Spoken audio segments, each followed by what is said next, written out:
be a man, must be swift as a cool.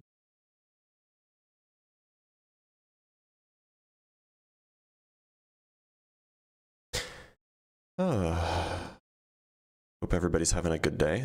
Yeah, I know we started a little early. Justin is going to go live at 10 a.m. What's he doing? We have a tacit agreement that we don't overlap. What is he doing?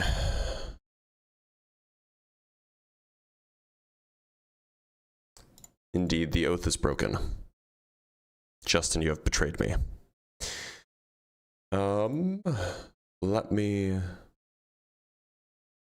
I have been betrayed. Alright, well, we do have a guest already, somebody who's wanted to come up for a while, so let's bring them up.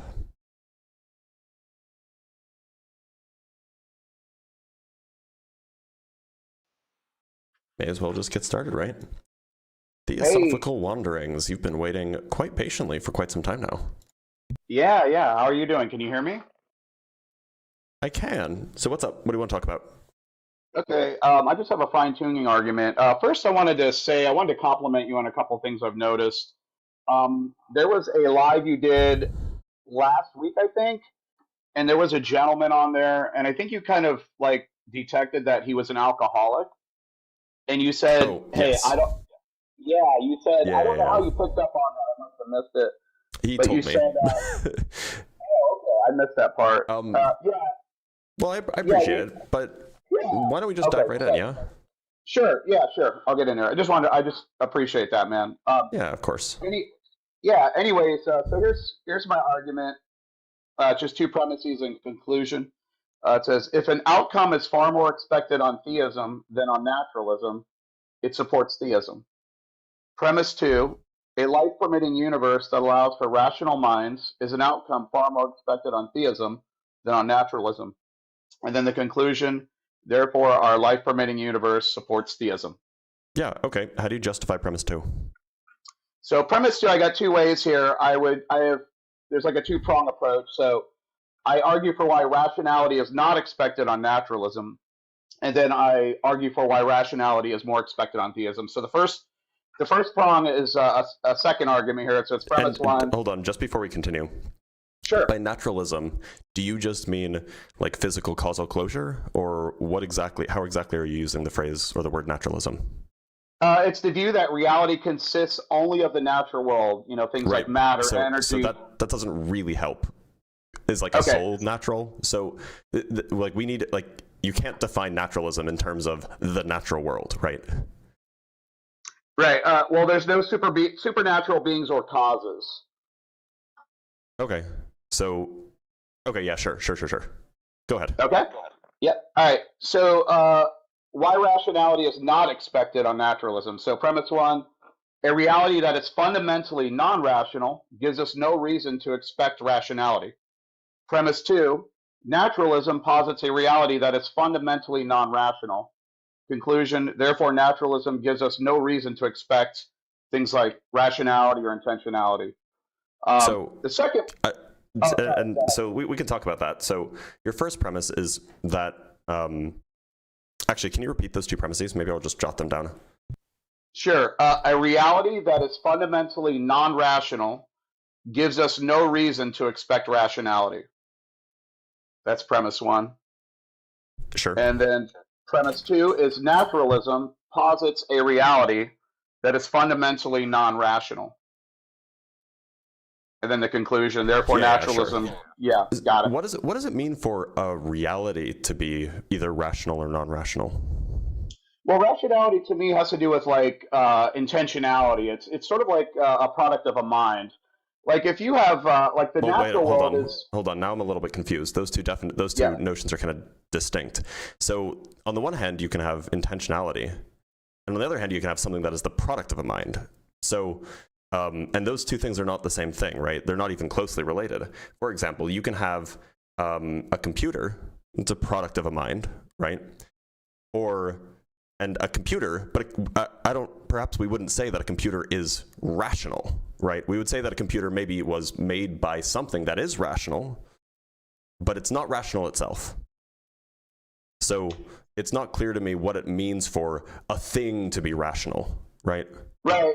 Maybe this will help. Like I have rationality defined as something. It refers to the quality of being reasonable or logical. Okay, so how does it mean for reality to be? What does it mean for reality to be reasonable?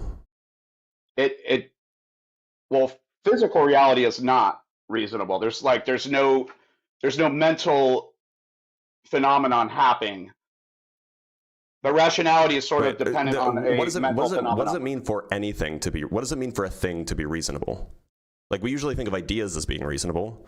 We usually don't think of things as being reasonable. Could you repeat that? You kind of said it really fast. We usually think of what? We usually think of ideas being reasonable. We don't usually think of things or collections of things or objects being reasonable. So it's not clear to me what it would mean for reality to be rational or reasonable or logical. These are qualities of ideas or of concepts, not of things. Right. I think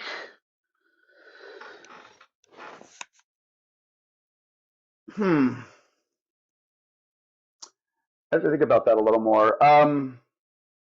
When something is reasonable, I think it's something that is there's sort of like a reasoning process going on, and it is following that reasoning process. But I think only minds can undertake reasoning processes. So it's kind of like off the cuff. That's the best way I can describe it, I think. So can you elaborate then on what kind of characteristics would you expect, some object, call it a flumbus? What characteristics of the flumbus, what characteristics should the flumbus have if you were going to qualify it as rational? I would think it would have to have some kind of deliberating process where it's thinking about things. Because rationality is it has to do with like a mental process. It's a reasoning process, sure. Right? Okay, so but then why does your first premise talk about reality that is fundamentally non-rational? I mean, I think under probably both of our worldviews, reality itself isn't a mind, unless you're like some sort of like, analytic, like Christian idealist or something like this, or analytic idealist, where you think that the only thing that exists is mind. Right. I would say, yeah. I mean, I would say reality itself is in the sense of, at least on naturalism, I think you just have these physical processes. I mean, on both of our worldviews, that's the question, right? So, like I don't know what it means for, like, you could say that the origin or the cause, whatever caused reality, if whatever caused reality is fundamentally non-rational, then that gives us no reason to expect rationality. But your premise is that reality itself is non-rational. I think that that's a category error. Right. We could say the foundation of reality is not rational. So when I'm foundation in what sense? The base, like the absolute metaphysical grounding of reality is not, like, on my view, it is rational, because on my view, God would be the fundamental metaphysical grounding of reality, and that is rational. That's the foundation of reality. But on naturalism, the fundamental, the absolute foundation is not rational at all. So it's not clear to me what an absolute foundation is. Do you mean like something that has like some sort of like ontological grounding, or like some supervening relation, or like a causal relation? What are we talking about here? I guess I'm not sure how else I can explain it. Like the foundation of reality, like. Okay, so what do you take the foundation of reality to be in a naturalistic worldview? Just so I can understand what you mean. Physical reality, or some kind of. I mean, you can't say that. Presumably, a thing can't ground itself, right? Right. We'll probably just have to agree on some basic definition, because I'm not sure. Right, that's what I'm trying to get at. Because it's just not clear. It's just not clear what like a lot of these words seem to be like kind of confusing, like the intender with the intended, and the object that is rational, or the object itself compared with the the origins of the object. Like, it just seems kind of confused. Right. I mean, I don't know how to explain like the foundation of reality. It's just So what you would you? can't I mean, look. you So can't presumably, clarify it any further. I guess I'm I not mean, sure what else. like if your definition of foundation is okay Mental. in your sense of the word foundation, can a thing be the foundation of itself? Yeah. I mean, yeah. I mean, I would say that I think we're going to be kind of going off topic here. We're going to be bringing in sort of like how Well, we the understand only reason I ask, contingency and necessity, and look, the only reason I ask it's not to like go into like some sort of argument. It's just because it's not clear to me what you mean by foundation.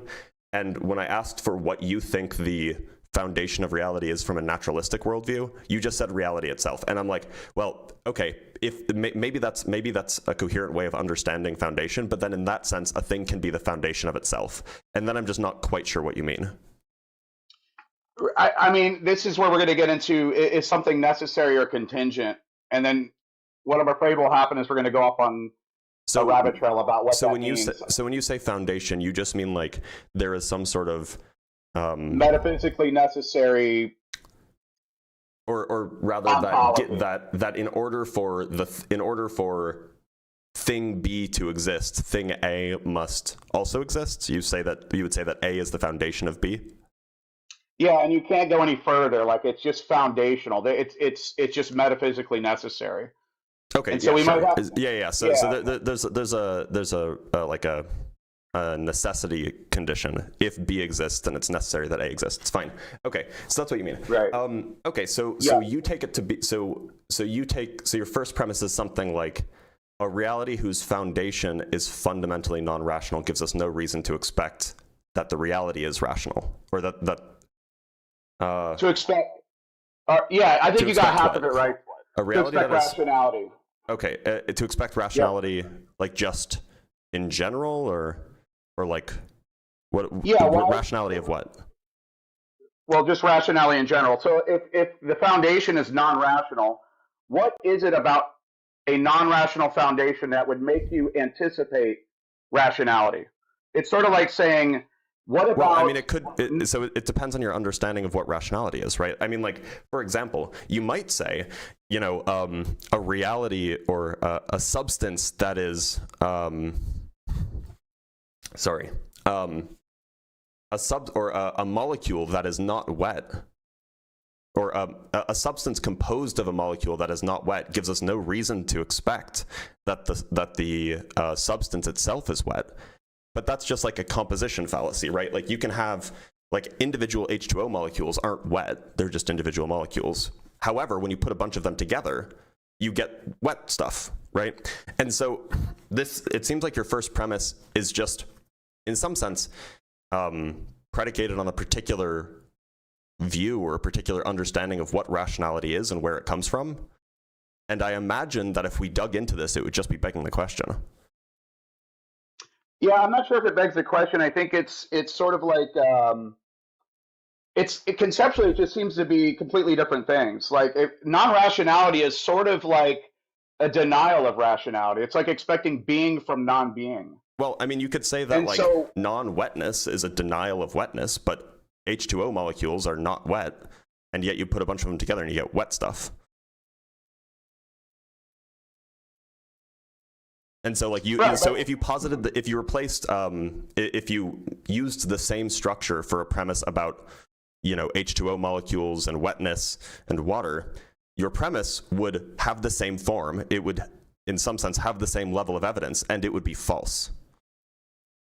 So, on what grounds do I have to think that this particular form is true, but the particular form about wetness and water and H2O molecules is false? right, I don't think you're expecting anything different.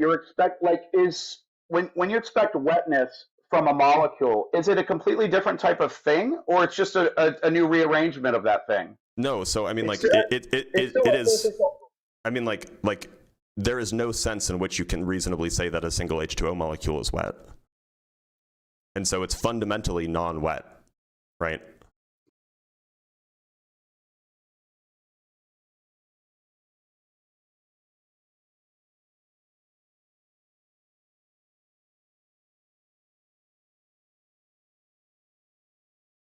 Oh, where'd he go? When you're off that, by the way, I can't hear you.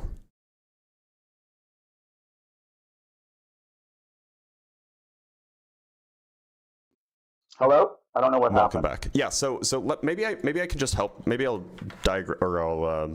write this out and just to give make my objection a little bit more clear for my. It's hardly even an objection. I think I understand what you're saying. I don't think it's like with the wetness thing. It's still a physical phenomenon. Right, it's like, that's not really let the me question. finish what I'm saying. Okay, sure. Right, but let me just maybe put this out there. Maybe this will kind of help clarify. So it's kind of like, why would we expect a physical phenomenon from a physical state of being? I could see how we would expect that. So wetness is a physical phenomenon that's not different in substance than a molecule. It's still a physical phenomenon where you'd expect another physical phenomenon. Rationality is a completely different thing from non-rationality. Do you see what I'm saying? It's a completely different, at least in my mind, it's a completely different substance or a type of phenomenon. And that's the trouble I'm having. I don't see how it would predict it. One would predict the other. It seems to be like a pile of rocks doesn't predict rationality at all. Like you wouldn't expect that. Oh, hold on. I'm sorry. I think you're muted, Dr. Yeah, Blitz. sorry. Yeah, so look at the argument that I just wrote out. Okay, that's somewhat in parallel in yours. Right, let's see. So we have a molecule that is fundamentally non-wet, gives us no reason to expect wetness. H2O molecules are fundamentally non-wet. Conclusion, we have no reason to expect wetness. And I added a little bit of an addendum here. But just in general, we have no reason to expect wetness, right? But this is obviously false. Right. Did you hear what I said? I think this might be, I don't think this is identical to what I'm saying, because wetness is still a physical phenomenon and a molecule is still a physical phenomenon. But I think rationality is a completely different type of thing. Right. And that's what I meant by begging the question. Like this is assuming a particular worldview of what rationality even is, right? Right. Okay. Which I'm like, I'm strongly leaning towards some sort of emergent description of rationality, right? In the same way that we get emergent wetness from otherwise fundamentally non-wet molecules. Right. Well, then maybe we could. I guess the way I'm seeing it in my head is sort of like, oh, geez, I just had an example. Could you put that syllogism back on the screen that you had? Yep. It slipped my mind. Totally slipped my mind. Oh man, sorry about that. You're fine. Yeah, it'll probably come to me later. But look, so the reason I pushed back on this is merely because it's just not clear to me that you can't have rationality arising, and perhaps it's even expected that rationality would arise even in a fundamentally non-rational universe. If your understanding of rationality is merely that it's an emergent process from non-rational things, then it would be totally expected. Right. I guess what we could do is we could pivot. I think it's an uninformed prior. Because why would we? I don't think there's anything about. Here's what I mean by that. It's the constraints are non-informed. It's kind of like if naturalism is sort of like a mindless, purposeless reality, then why would it could be the constants that we have could be anything else. They wouldn't inform us that they would be. Well, hold on, that's not clear. Like that's like a huge assumption that is not evident at all. Right. Well, let me ask you this question: what about reality would inform us that the constants would be permitting to rational minds? Like, why would we anticipate that on your worldview? I mean, if rationality is merely complexity, then given certain fundamental constants, you would expect complexity to arise. You would define rationality as just complexity. It's not like if it was a specific kind of complexity, of course. Like there are other kinds of complexity that we wouldn't say rational, and there are certain kinds of complexity that perhaps we would say are like describe emergent rationality. Well, it's a type of complexity. It produces mental thoughts. It produces mental states.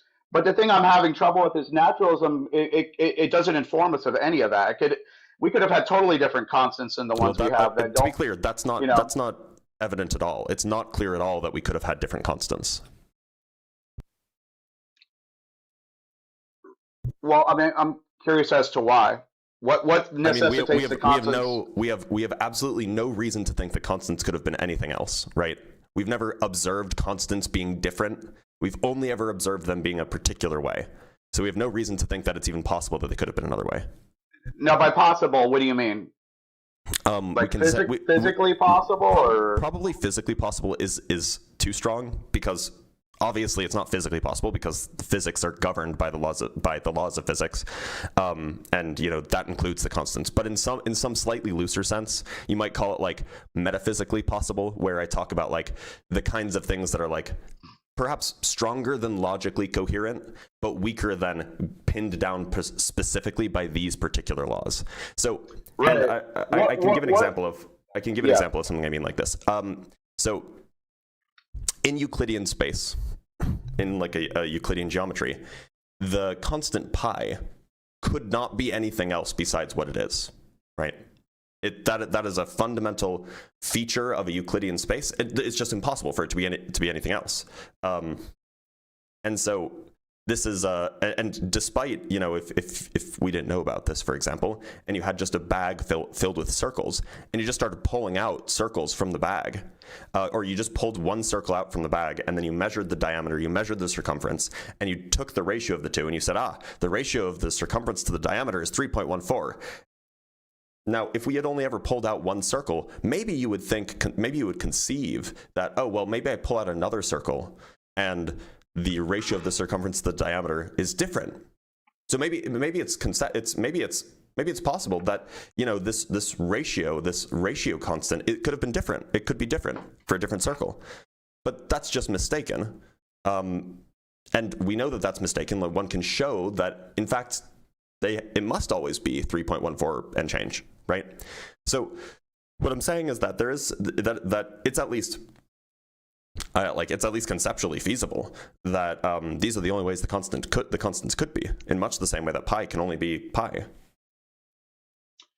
Right. Is that really metaphysically necessary, though?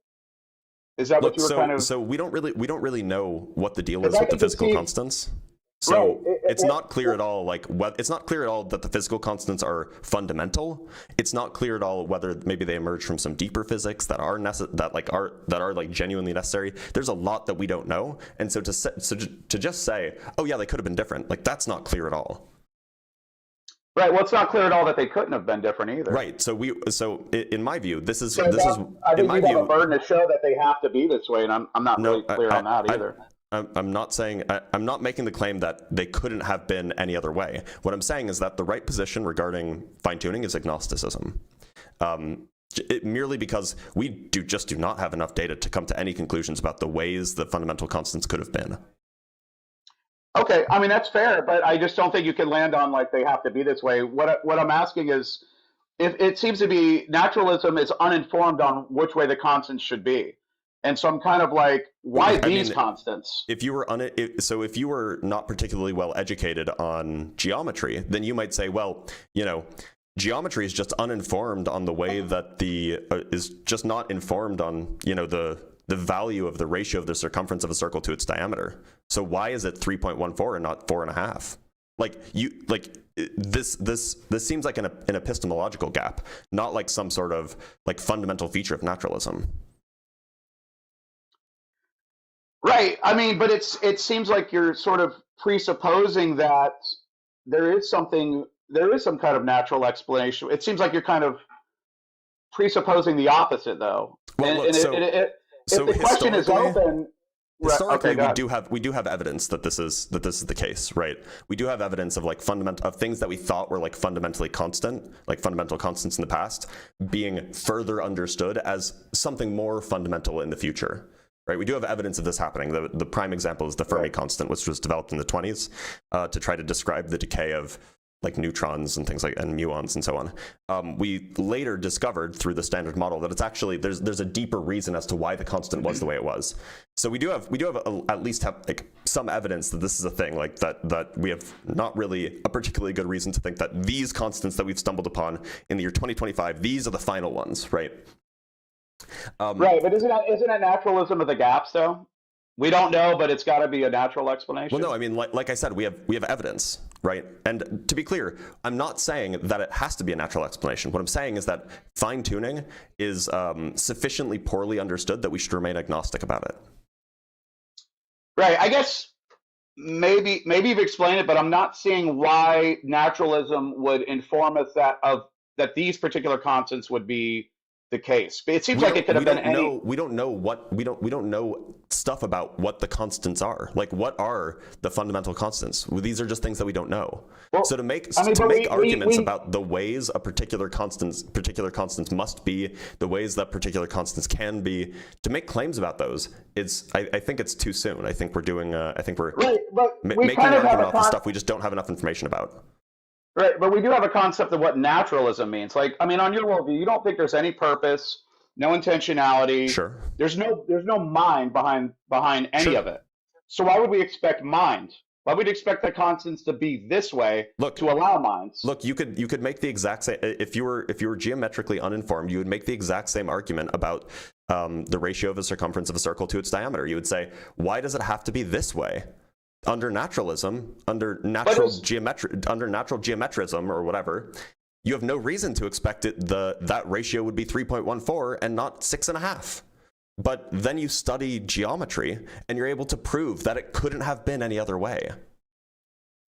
Well, just merely from first principles, right? Right. I'm not a mathematician. Let me ask you this to clarify your example here.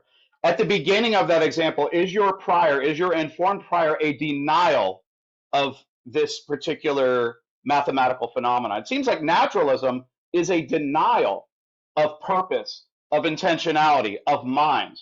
That makes it even harder to picture why the constants would allow for minds. But in your analogy, is there a denial of this expected phenomena that ends up being the case? So in the analogy, so the analogy here, and maybe I can just clarify, the analogy here is merely that. So let me back up. We basically know everything there is to know about Euclidean geometry. The field's basically been done since like maybe the 50s, maybe the 40s.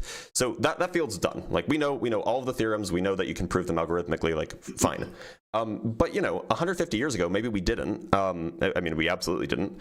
And so it would have been perhaps reasonable back then, 150 years ago, to say, well, look, maybe this constant, maybe we don't use pi because pi has been known about for a very long time. Maybe this constant, maybe this feature of this shape could be something else. And it's just, maybe it's just in this particular case, it's this value, and in that particular case, it's that value, and this third particular case, it's this third value. But then as you learn more and more about so the analogy here is that that's akin to your position, that maybe in our universe the constants are this value, but in some other universe they could have been some different value. But then as we learn more and more about geometry, what we find is that actually there's only one possible value that this particular property or something can take on. And so what I'm saying is that it's at least feasible. It's like conceptually feasible that this could be that there could be a similar way that you get the fundamental, what we view as fundamental constants, just strictly from first principles, in the same way that you get pi from first principles in Euclidean geometry, for example. So what I'm saying is that we are not at a point. We are like the geometers from 150 years ago. We are not at a point where we can say anything about the nature of the fundamental constants. Okay, maybe. And forgive me because I'm trying to process everything. I'll probably have to go back and listen to this to really understand what you're saying on some of this. Let me ask you this: your analogy with Euclidean geometry.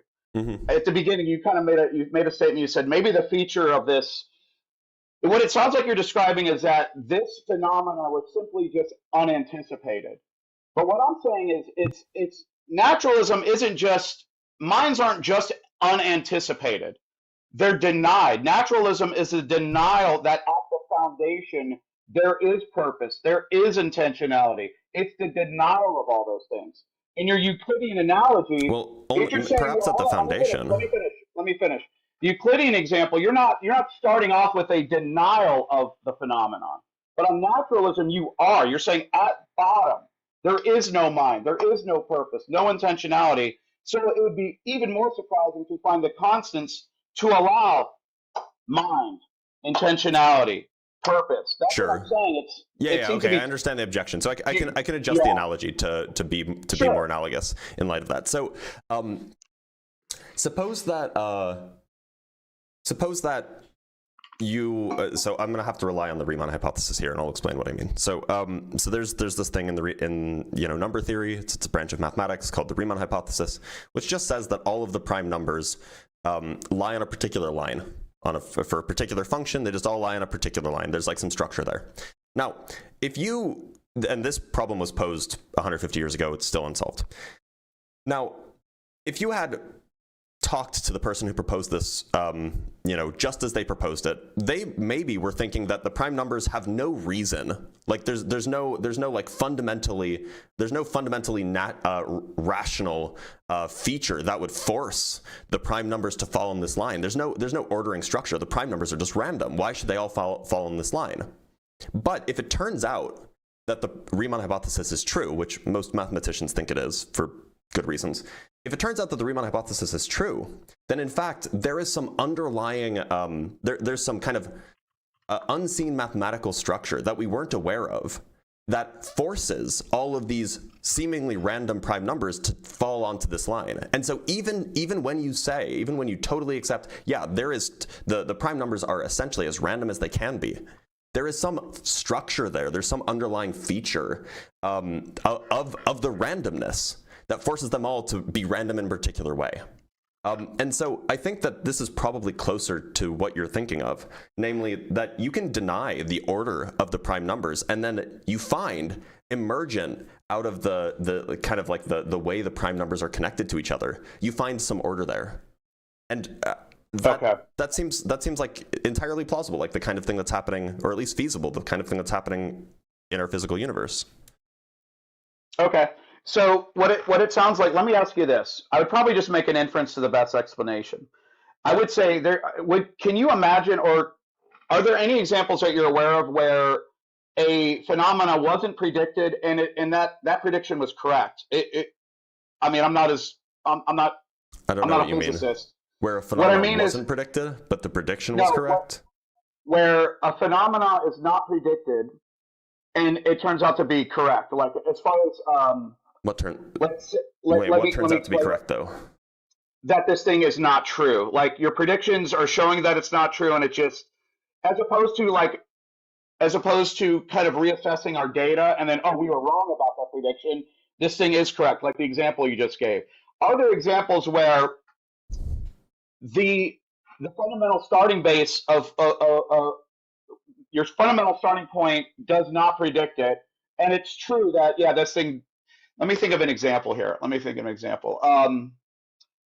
right now all of our data shows that humans can't fly.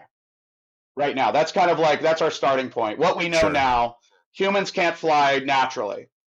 Sure. This is a starting point, a prior that's never been overturned.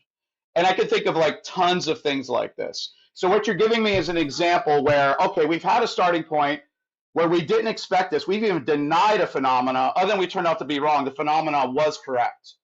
But I'm saying that's not always the case, and I would make an inference to the best explanation here, even if I can't deductively show that non-rationality or a world that denies that can't deductively prove it'll never happen. I would say it's probably the case that it won't happen. It's probably the case that it doesn't predict it.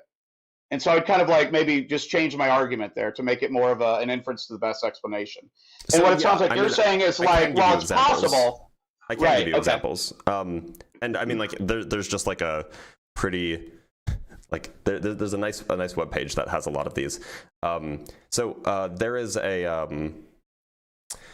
if you take a whole number and you raise it to the 17th power and then you add 9, and then you take that same whole number, add 1, then raise it to the 17th power and add 9, those two numbers that you end up with, if you check any number, you try this with any number, those two numbers will have no common factors. So, you know, like a factor of like 6 is 2 and 3. A factor of, 12 is 2 and 3. Like those are the factors of. Anyway, so that's what it means for them to have no common factors. And if you plugged this into a computer for literally any number that you can think of, you'll get that the answer is yeah, they don't share any common factors, unless you try a number that has like 60 digits. And so this is a case where we have where we have super good reason to think that every single time you do this, you will always get two numbers that have no common factors. But then if you just go high enough, it turns out that there is a number. It's an enormously large number, but there is a number where all of a sudden they do have common factors again. And so this is just a case of like, yeah, we had like incredibly strong priors, and we had really strong evidence that this is just true, that they always have that they never have common factors. And then somebody basically ran a computer program, and they found a counterexample. So like, this does happen. Like it happens quite frequently in mathematics. It happens in like this is a thing that happens pretty often in physics. It's like it's a black swan phenomenon, right? Like our expectations being dashed, if you will, is fairly common. Right. Now, but if you want to appeal to the best explanation, that's fine. But then you just have to establish that that naturalism is not a good explanation. Well, let me speak to something you just said. Like, I can already grant that we've had our expectations dashed, but I would also say that there's many times, probably equally numerous times, where our expectations have never not been dashed. Like the example of yeah, sure, absolutely. Our expectation now is that humans can't fly. Yep. I don't foresee, but the structure of my argument's the same. So it's kind of like using your example just says that sometimes our expectations are dashed. But there are other times when they're not, where they're never overturned. You know, humans still can't fly to this day, and I don't expect that to be overturned. So at this point, I would say two things. I think you'd still have to give us a better reason to think it's more probable that naturalism would anticipate mind. Remember, a world that denies the mental, denies purpose, denies intentionality, would predict constants that allow for those things to make it more probable. I would say it's just improbable, even if I can't deductively prove it. I would say it's just. Well, no, I mean, like, look. So, what would your IBE be? How do you even like on what basis do you come to the conclusion that it's improbable? The evidence I've already shared. It seems like conceptually these are two different things, and there's a denial. I'm just spitting off the cuff. They seem to be conceptually two different things. The anticipation starts with a denial. Now, I'm going to agree with you, for the sake of argument, that sometimes our anticipations get dashed. I just haven't seen that reason here. I mean, so denying a feature of the foundation has nothing to do with denying a feature of the consequent thing that is founded, right? Like those, like this is like they're just not related, right?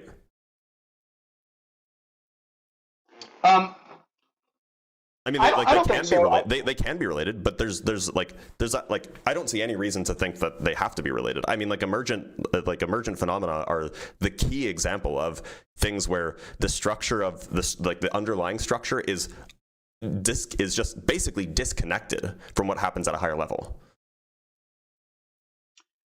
Right, but I think this is where you would have to show the probability that, hey, this is what we'd expect. And I'm sort of asking, you can't tell me to show the probability when your probability is based on vibes.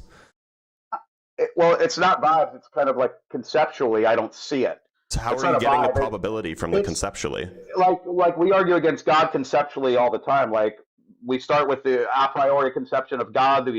We argue with how he's defined, and then we make a prediction based off of that. We compare conceptions all the time, and so right, I mean, like, this up more, look, we can talk about conceptions, but if you're trying to make like some sort of Bayesian case here, like using prior and posterior probabilities, then like we can't just go off of like, oh, I just don't see how it can happen. That's not enough. Well, conceptually, it doesn't predict it. I mean, what do you think? Conceptually, nothing predicts anything, right? Like conceptually, the foundation is not intrinsically linked to the thing it founds. Well, omnibenevolence doesn't predict. This is the argument that skeptics make against God. They say omnibenevolence doesn't predict the evil that we see. That's a conceptual. By the way, how do you feel about that argument?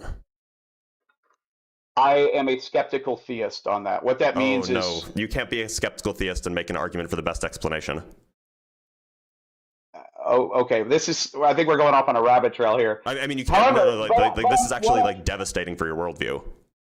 Right, but hold on. I think the point I'm trying to make is that we can make predictions from concepts to what is the case. Like I said, this is what atheists do with the concept of God's omnibenevolence. It doesn't predict the evil that we see. That's what I'm doing here. This seems to be a conceptual denial of the mental. Naturalism starts out in a denial of the mental, and so I'm kind of extrapolating. So why would we expect the mental on that worldview? Why wouldn't you? Because it's a denial. Why would we expect the level of evil that we have? Those two things are unrelated. From an omnibenevolent God. Well, look. So when you run the problem of evil, typically you can like break down what it means for something to be omnibenevolent, for example, and you can break down. Which is a concept. Yeah, it's a concept, and then you can say like, look, for an agent to be omnibenevolent, this implies certain desires of that omnibenevolent agent, right? And given those desires, given certain powers and so on, that implies that such an agent will take certain actions to do certain things. So this is a, it's in some sense you can call it deductive, although typically we use inductive arguments now. But what I'm getting at is that it's not just omnibenevolent God just denies the existence of evil, and so it just doesn't make sense that there's evil. No, there's like a chain of reasoning that gets you from an omnibenevolent God or a triomni God to a seeming incompatibility with the existence of evil. Whereas it seems like what the argument you're making is merely, we have a foundation that doesn't have intention, say, and then it's just like, it just seems like that means that there shouldn't be intention in the universe. Like, what's the logical connective there? Right. That's I probably have to flesh that out a little more. I mean, I would say I don't think it would be difficult to. I just don't think I could do it right on a live right now. But that's fine. Yeah. So it just seems non-informed. It seems like, what would we expect from a world that is non-rational? I mean, maybe I could sketch it this way. This is rough, so I'd have to think about it more. But so what would we expect from a world that is non-rational? There's no purpose, no intentionality. We'd expect conditions or parameters that would reflect that, or would just kind of be consistent with that, I think. And so the issue for me is that what we find are parameters that are consistent with a non-intentionality, no purpose, no mind, nothing mental. We would expect, sure. Arguably that's what we have. Right, but then all of a sudden we have parameters that permit rational minds. It's kind of surprising. Right. So the parameters can be consistent with a non-rational foundation and also permit rational minds. Those are not inconsistent positions. Could you repeat that? Yeah. So you could have a set of parameters that are consistent with non-rational origins, while also having those same parameters allow for the arisal. That's not a word. For the emergence of rational minds, right? Like the origin of the thing and what it gives rise to are not logically connected. Well, it's about what you'd expect. So I'm asking, how do you go from what the origin of the thing is to what you expect about the consequent? Well, I think you would do similar to what you do with the problem of evil. You kind of You begin with the conceptual idea of what reality is like, and and on your worldview, it seems like reality is it's reality. There's no purpose. There's no intention. There's no mind. Well, I think. And what would you? What kind of? I absolutely think that there are minds. Well, hold on. Let me finish. So you're starting with that conceptual basis, and you're like, what would you expect? What kind of constants would you expect from that basis, from that foundation? And I would expect I would expect constants that don't produce minds. That's what I would expect. Because that's how reality is. Why would we? It seems like it's uninformed. It seems like we'd expect any array of constants but we Well, get these. again, why would you expect any constants besides the ones we have? Well, I would expect constants that don't permit rational minds from a world that is not rational. Why would you expect any constants besides the ones we have?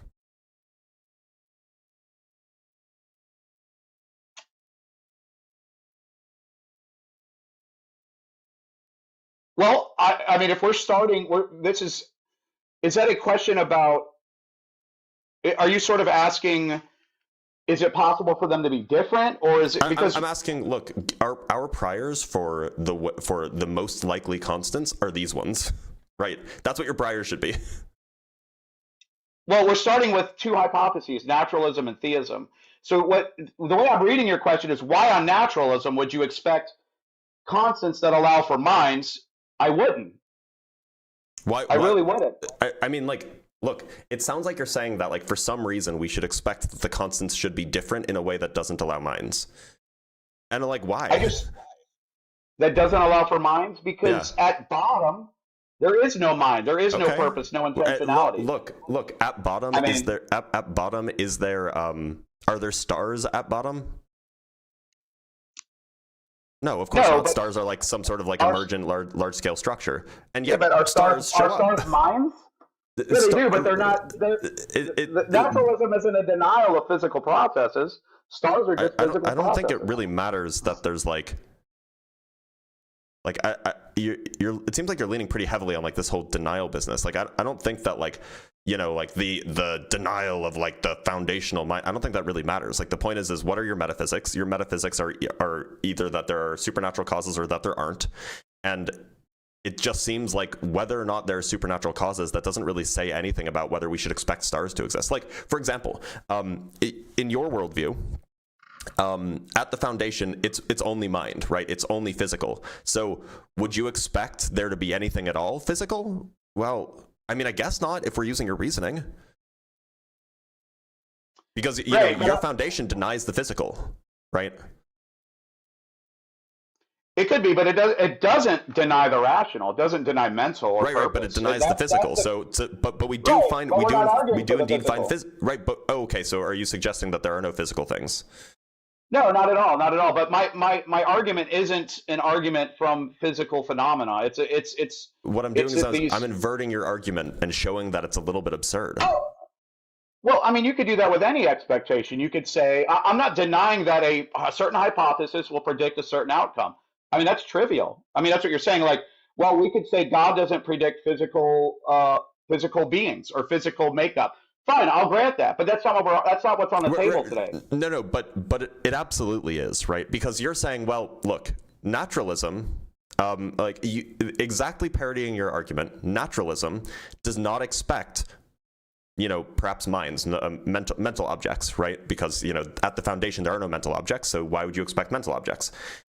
And yet we see mental objects, we see minds, and therefore naturalism is disfavored, right? But in the exact same way, theism does not expect physical objects.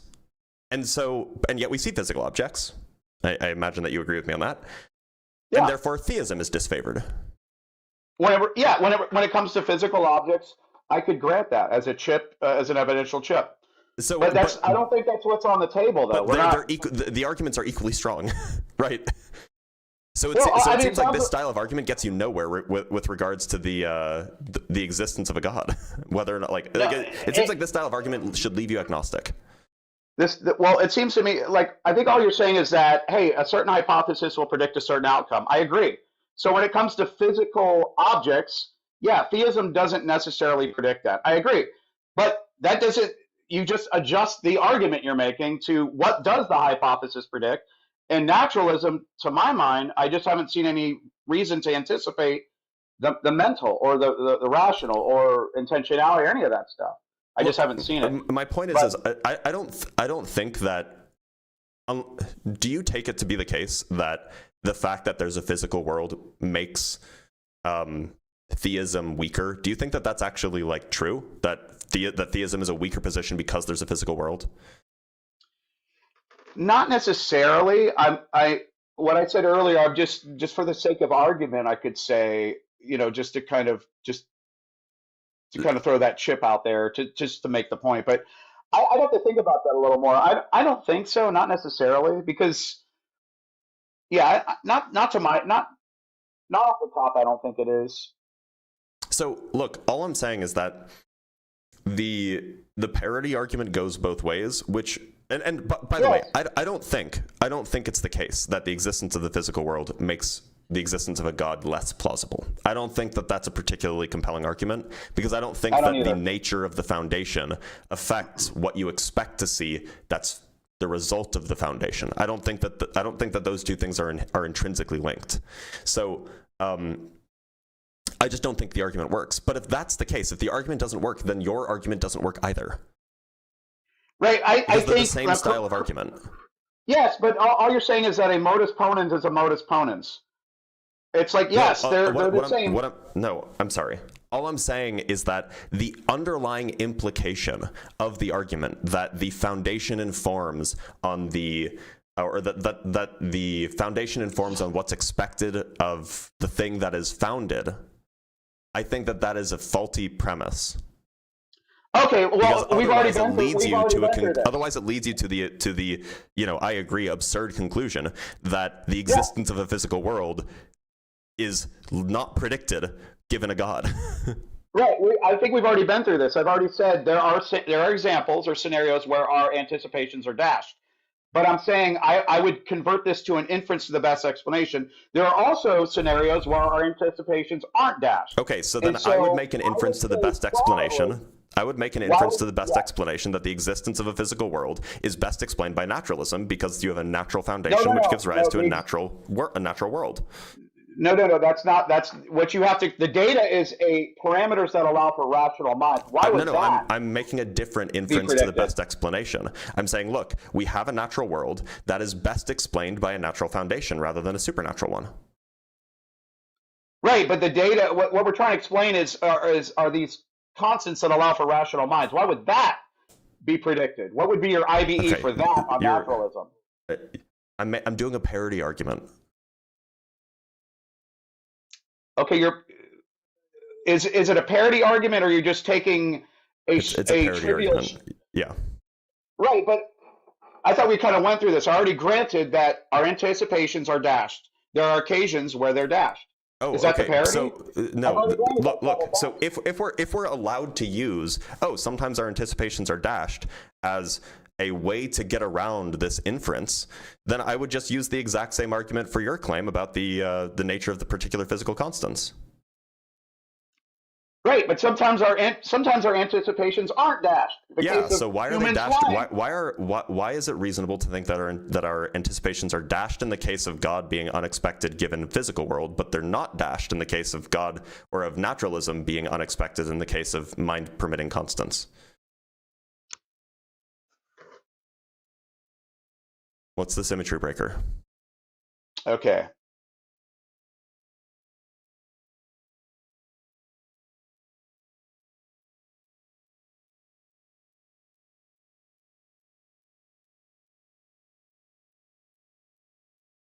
I would have to think about that more. That's fine.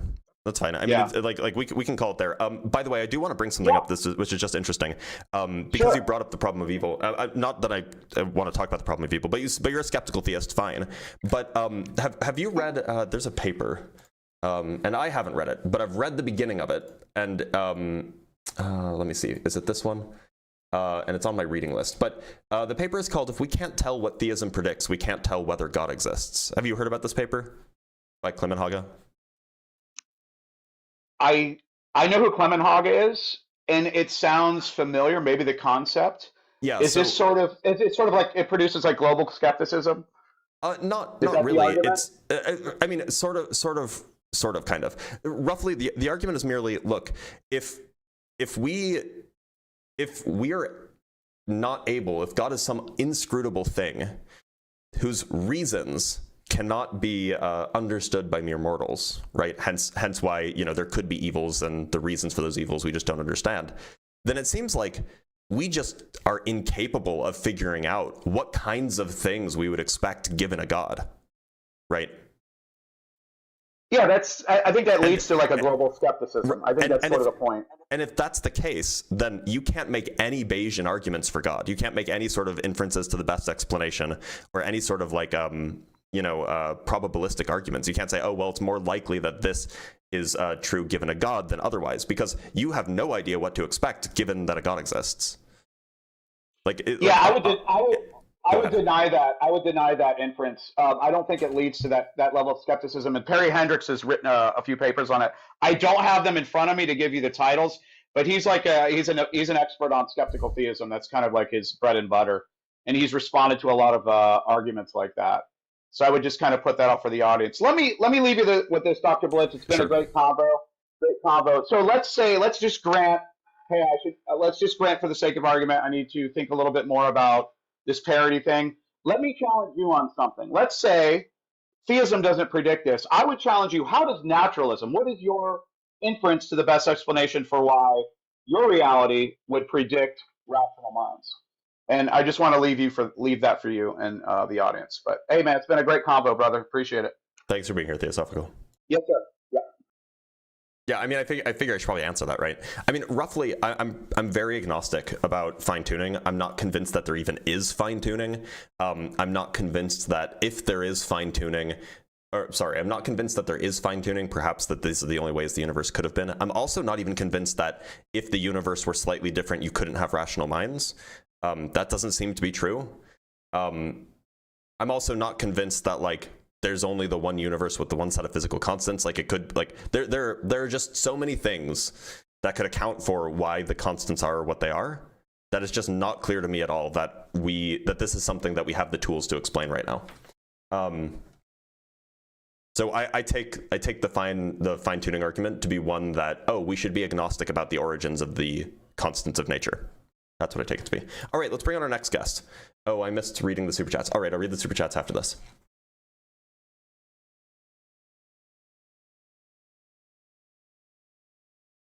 Ryan. Hello. Ryan, how's it going? I'm good, thanks. How are you? I'm doing A-okay. Ryan, do you believe in a God? Yes. Okay, and which one would that be? The one of the Quran. The one of the Quran. Okay. And Ryan, how old are you? I'm 19. Okay. Great. So what would you say is the most compelling argument you could give, an atheist like myself, that would, push me towards believing in the God that you believe in?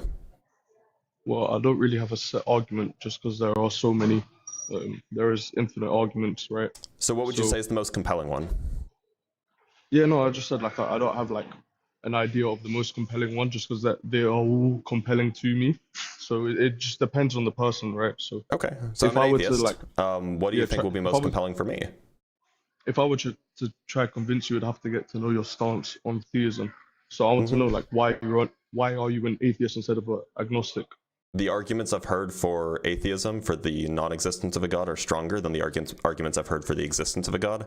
I've heard sufficient arguments that I think that my position is has crystallized somewhat. So I'm not in the position. I didn't hear that. Yeah, so I've heard sufficient arguments that my position has crystallized. I've found many of the arguments, in fact, I would say probably most or all of the arguments for a theistic position to be not particularly compelling.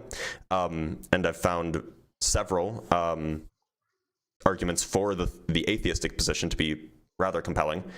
And so that has led me to the conclusion that, or that has led me to have high credence that the proposition God exists is false. That's why.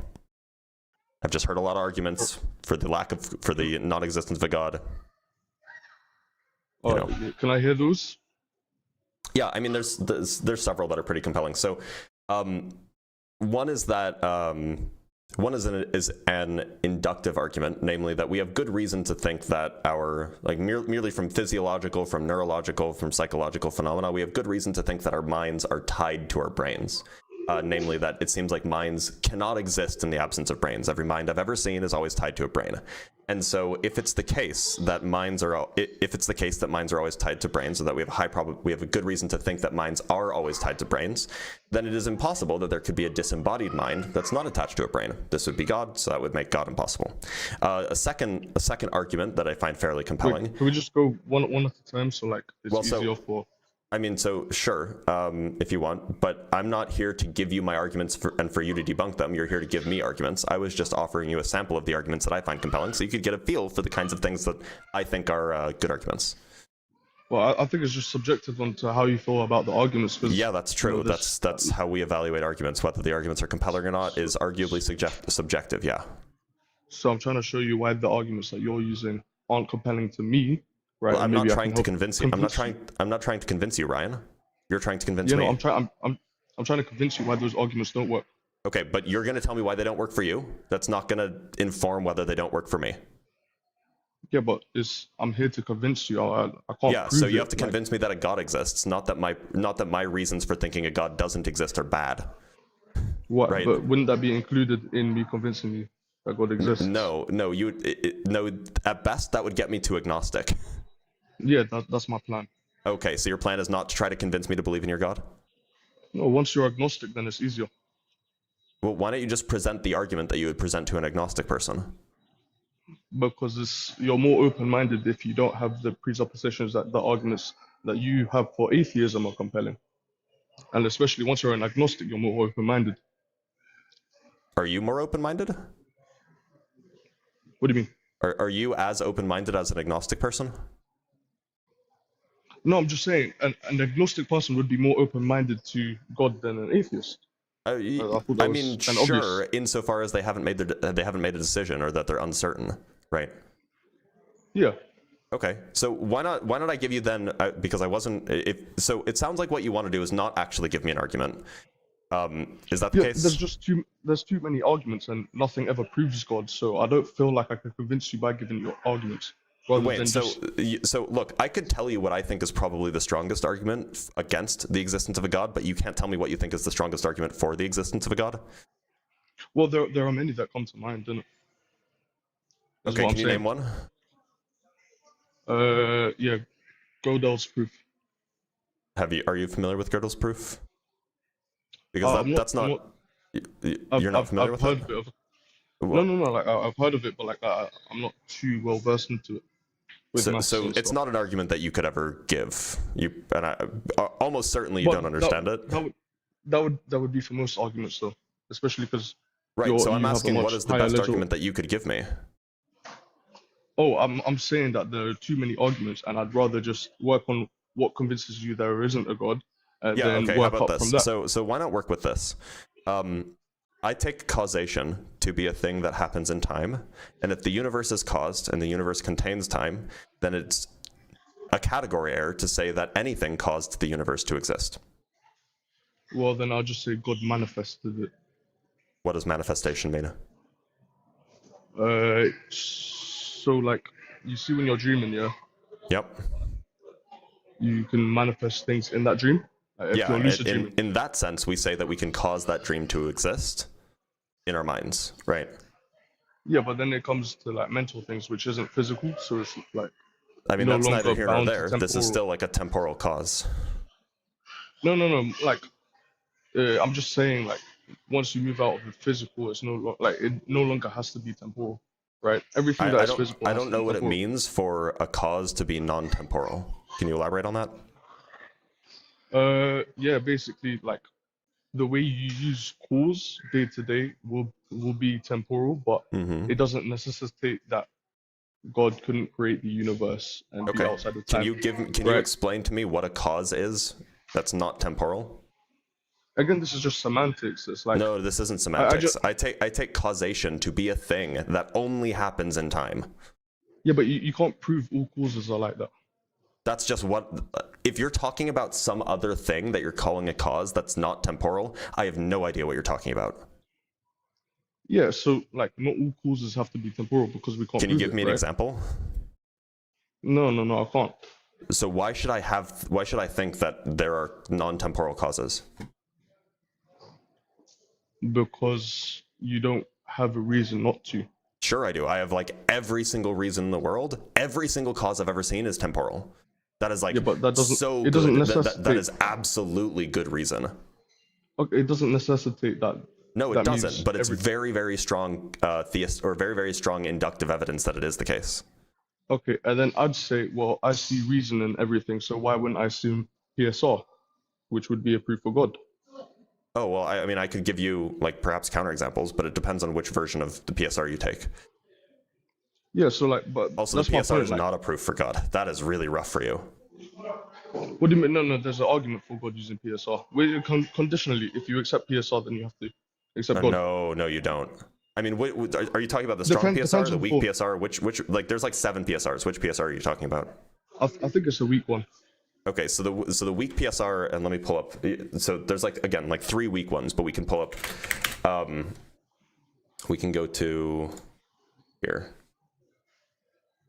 This is on Alexander Pruse's blog. So the weak PSR from Richard Gale and Alexander Pruse is, for all contingent truths P, it is possible that P has an explanation.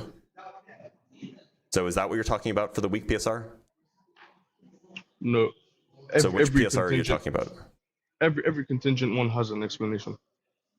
Every contingent truth has an explanation. Yeah. Okay.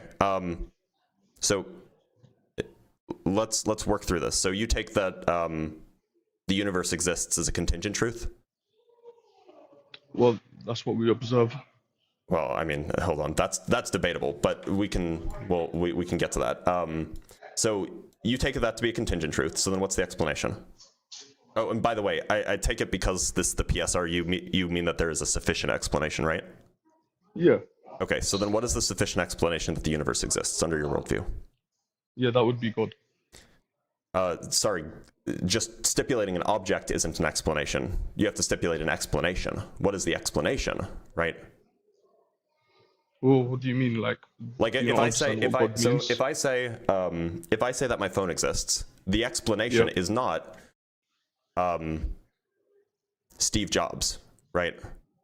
The explanation is that, Steve Jobs founded a company, and that company produced this phone in a factory, and then I bought the phone. Okay. That would be the explanation that this phone exists, or something like that. So it's not just Steve Jobs. So what is the actual explanation? What is the sufficient explanation for God is a necessary being, and so therefore he manifested all contingent truths.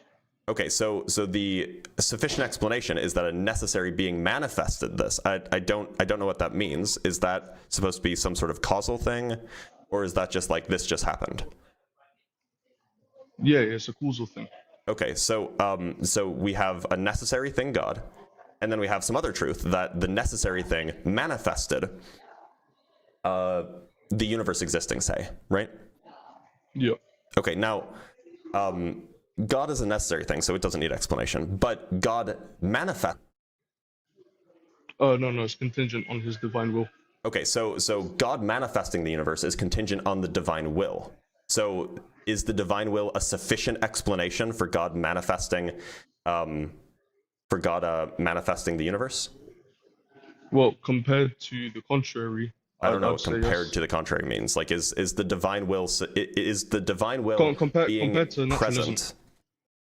Necessity and contingency is not a comparative thing; it's a binary, right? So this is not a compared to naturalism. Whatever. Like, is it the case that God's will existing necessitates, or rather, is sufficient for for God to manifest the universe into existence? Is that sufficient? I don't see why it's not. Okay, so if it's sufficient, then is God's will contingent or necessary? It's contingent on God. Okay, so if God exists, then is God's existence sufficient to explain God's will being what it is? I'm confused. Are you saying, like, if God exists, does that therefore imply that God's will is whatever it is? You would only know by experience. I'm asking under your worldview. Under my worldview, yeah. Okay, so then you have that God is necessary, and God's existence is sufficient to explain to explain the will being what it is. And so it follows from the K axiom of modal logic that God's will is necessary. It's not contingent, actually. And God's will being necessary and God's will being sufficient. Can you explain that bit? Yeah, so if you have a necessary and sufficient cause for something, what sufficient means is that in every world in which the I shouldn't use cause. We should say the antecedent. If you have a necessary antecedent, but when did I say it was necessary? God is necessary, right, in your worldview? No, the antecedent of God. The antecedent. God doesn't have an antecedent in your worldview. God is the antecedent for God's will, right? Antecedent is the thing that it implies, right? Like, yeah, no, it's the first thing. Antecedent is the thing. Okay, the consequent is the second thing. Yeah. Okay, so in your worldview, God is the antecedent for God's will to be what it is, right? Yeah. So God is necessary, and what it means for something to be a sufficient cause is that in any possible world where the sufficient antecedent exists, the consequent follows. So that means that in every possible world where God exists, God's will is what it is, which means that God's will is necessary. That's what it means for something to be necessary. It exists in all possible worlds. I wouldn't agree on those definitions, but then so then what do you mean? Like, a good one back. Yeah, just sufficient as in like. That's what sufficient means. Sufficient means that if a sufficient implication is that if A is present, then B is present. That would be A is sufficient to explain B, for example. You lost me. I can't like. How does that mean that whatever God creates is necessary? So look, if God is necessary, and God is the necessary cause of His will. I'm using cause loosely here, by the way. I'm just using cause to mean explanation. Actually, we can just use explanation. So if God is necessary, and God necessarily, and God is the sufficient explanation for His will, then God's will is necessary. I.e., you can't have God without having God's will. I don't see how that follows. Okay, so is there a possible world in which God exists, but God's will is not what it is? You mean like God didn't will anything? Or God willed something different? Yeah, it's down to Him. Oh, okay. So if there is a possible world where God willed something different, then merely God existing is not sufficient to explain why God willed what He willed. Why? Because what a sufficient explanation is it accounts for why the consequent is the way it is. If there's some other way it could be, even in the presence of God, even in the presence of just God existing, then that means that there's something else that accounts for that difference, for the different way that the will could have been. No. I'm saying that it could have been different, but that doesn't imply that. Okay, so what accounts for the difference? Necessary. What accounts for the way that it is this way rather than some other way? It's just down to God. It can't just be down to God, because God is present in both cases, where it's this way and where it's that way. So it can't be that God is the thing that distinguishes between the two. So what distinguishes between option A and option B? He has free will. You can't believe in the PSR and also believe in free will. Those two things are mutually incompatible. Why? Because the free will says that there is no sufficient reason for some contingent things. I thought no. I take it as just like we have self-awareness and then we can make choices. Well, look, either those choices are contingent on some facts of the matter, like I choose Reese's Puffs over Cheerios because I like Cheerios more than Reese's Puffs, but then it's not. Then there is a reason why I chose that, rather than just some like uncaused reason or unjustified or uncaused reason. On God's will, right? But that doesn't. It's just outside of our comprehension. Okay, so now you're appealing to skepticism. You're just like, we just can't understand how it works, but it does. Yeah.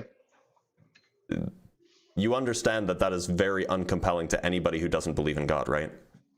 Well, a brute fact would be less compelling than that. Yeah, if you believe in libertarian free will, you believe in brute facts. Yeah, I'm just saying brute fact for the explanation of the universe. Look, you believe in brute facts, so you don't get to criticize somebody else for believing in brute facts. No, I'm saying for the explanation of the universe. Right, the explanation of the universe in your view is a brute fact. It is that God chose to make the universe rather than God not choosing to make the universe. That's a brute fact. There's no explanation for why that's the case. Then we're still adding an explanation for the universe, which is God. Even though but his explanation would be that's not a sufficient explanation. The sufficient explanation, or there isn't a sufficient explanation for the universe existing, actually, in your worldview. Wait, you confused me. Slow down. Can you repeat that? In your worldview, if you're positing that God has libertarian free will, and God created the universe, and God created the universe using his libertarian free will, then in your worldview, there is no sufficient explanation for why the universe exists. No, it's just we wouldn't be able to comprehend it. Okay, so you're telling me that there is an explanation. So he doesn't have libertarian free will? No, there is an explanation, but we can't comprehend it with our finite minds. Wait, so does he have free will or does he not? Does he have libertarian free will or not? His will we can't comprehend. That's not answering my question. Yeah, no, my answer is I don't know. Like, I can't comprehend that. So why don't we just do both? Why don't we examine both cases? Suppose that he has libertarian free will. But well, I don't think that would help us because it's a true dichotomy, right? He either has libertarian free will or he does not have libertarian free will. It's a true dichotomy, so we can just examine both cases. But we can't even comprehend that stuff. We can just examine both cases. It's a true dichotomy. It applies to everything in the universe. Everything either has libertarian free will or it doesn't. I'm saying we can't fully comprehend that stuff, so we don't know if it's a true dichotomy. It's either A or not A. That's a true dichotomy. Either A has libertarian free will, or B, or not A, does not have libertarian free will. Yeah, and I'm saying we can't. That is a true dichotomy. I'm sorry, that's a true dichotomy. Yeah, I'm saying we can't fully comprehend consciousness. So when you put it in a box, it's still a true dichotomy. We can't put it in a box if we can't comprehend it. We don't need to put it in a box. It's a true dichotomy. How? But how? Because it's A or not A. Yeah, but if you can't comprehend it, then you can't do dichotomies. Because there could always be a third option that you don't know. No. Is there a third option between red and not red? Again, when you're applying answer the question, scumbag. Is there a third option between red and not red? What's the reason for the ad-hom? Because you're dodging. No. I'm trying to give you an explanation, but like this isn't an explanation. You're just saying nuh-uh when I give you a true dichotomy. No, yeah, free will. You can't compare free will and red. Literally, I gave you a true dichotomy. A and not A, or A or not A, is a true dichotomy. Okay, can you comprehend your consciousness, yes or no, fully? I don't even know what that question means. Can you fully comprehend what your consciousness is? In some sense, yes, kind of by definition. Okay, so when you implied in some sense, that automatically means it just depends on what you mean by truly comprehend, and it's also not clear what you mean by consciousness. My point is I gave you a true dichotomy. Do you disagree with the law of excluded middle? No, I don't. Okay, I'm just saying then I gave you a true dichotomy, brother, and so it has to be one or the other. There's no third option. That's what the law of the excluded middle says.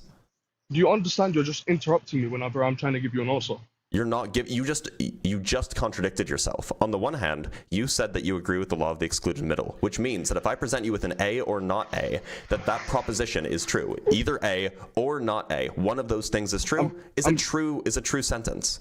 And so you can't then go on to say that there could be a third thing that you don't know about because you accepted the law of the excluded middle. Just listen to me. What we're applying this logic to, we can't fully comprehend. So can we apply logic can to never God? be certain. No.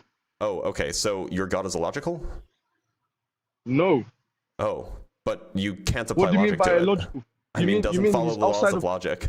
Wait. Hold on. You mean he's outside of logic, or he contains logic? That he doesn't follow the laws of logic. No, he's outside of the laws of logic. Okay, sounds illogical to me. Look, Ryan, if the God that you're trying to convince me of one requires that I suspend my belief in the various laws of logic, you're not going to make a convincing argument. Wait, you believe this universe came for no reason? That would be outside of reasoning and logic, right? No, I don't. That's not my view. What do you believe then? I'm pretty agnostic about the origins of the universe, whether it had one, whether it's always existed, whether it's eternal, whether it's not eternal. I don't have a firm belief in the origins of the universe. Are you not agnostic then? No, I don't think that a God did it. Yeah, but why? I've given you reasons. I've given you at least 2 reasons, actually. Can you give me one more? Yeah. How about the evidential problem of evil? Well, first of all, like with the problem of evil, you don't have a reason. You can't decide what is evil and what is not, like without objective morality. Who says that I don't have objective morality? Well, I've just heard atheists don't have objective morality. You've heard wrong. Plenty of atheists have objective morality. You can argue it off of the existence of agency. You can argue it from the existence of rationality. You can argue about objective morality from the existence of pain and pleasure. There are plenty of ways that you can construct objective moralities given an atheistic worldview. But do they necessarily follow? Are they conditional or not? It depends on who you ask. Some of them will say absolutely they will. Okay, so it is conditional. Conditional and objective are not antonyms. Now, just to be clear, yeah, I know. Just to be clear, do we agree that the God that you believe in requires that you suspend logic? What? Does belief in your God require that you suspend logic for at least one object in reality? We can't wait. You know that the topic is outside of logic already. So I don't know, that makes no sense. Are you telling? Look, if your worldview necessitates that I'm like, I believe in something that doesn't obey the law of the excluded middle. It's not going to be convincing. I'm sorry. Can we logically prove God exists or not? I don't think you can because I think it's false. Okay, so or not. I said or not. So. Oh, I mean, like, yeah, you sure can. It depends on the premises, of course, because that's how deductive arguments work. But yeah, sure. Is it universally sound? I don't know what you mean by universally sound. Do you just mean is it sound? Like, is it conditional? No. As in, like, would everyone accept it? Like, would everyone have probably to not, because some people will be wrong. No. Not that they're wrong. It's like.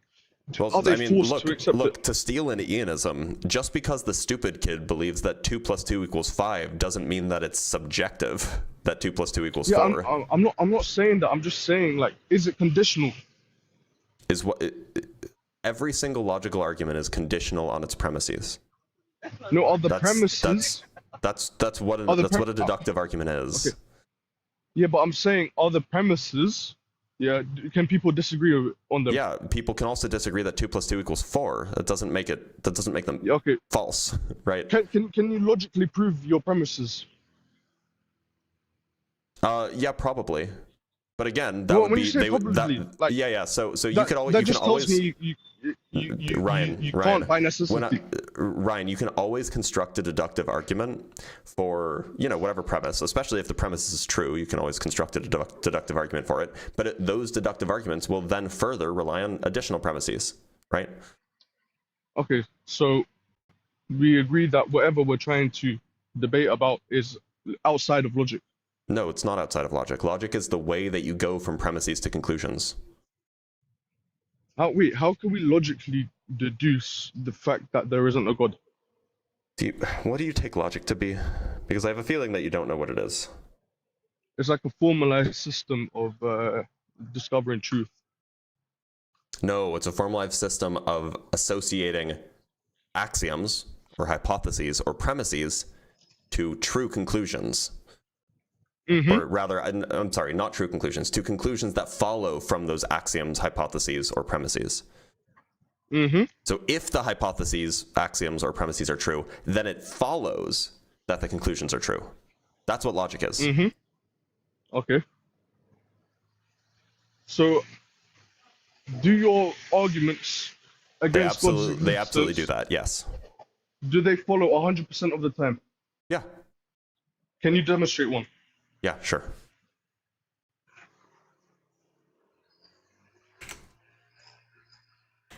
Premise 1. If causes are purely temporal things, then the universe... I'm sorry, I wasn't done. Then the universe could not have been caused. Premise 2. Stop at premise 1, because we could do this quickly. Are purely temporal things. Conclusion. The I'm universe just could not have been caused. That is a perfectly logical, deductive argument to show that the universe could not have been caused. Can you prove that all causes are temporal? That wasn't what you asked. You asked, can I show you an argument where if the premises are true, then the conclusion follows? And I did. Yeah, I'm arguing that premise 1 isn't true. That's irrelevant for the thing that you asked for. Okay, so then it follows that your argument isn't 100%, like, it doesn't 100% work. Not all deductive arguments have to have true premises. They merely must be valid. This argument is valid. Now, you could debate whether the premises or whether the argument is sound, but that's not what you asked for. You asked that's my for point. whether or not there is a 100% logical argument that I could present, and here is one. This is one that if the premises are true, then the conclusion follows 100% of the time. Okay, but you could do the same for God. Sure. Yeah, okay, so then why would you believe that God doesn't exist based on that?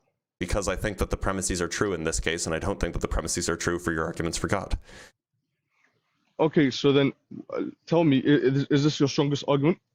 I mean, this is a very loose version of it, but it's the one that's one of the most compelling for me, yes.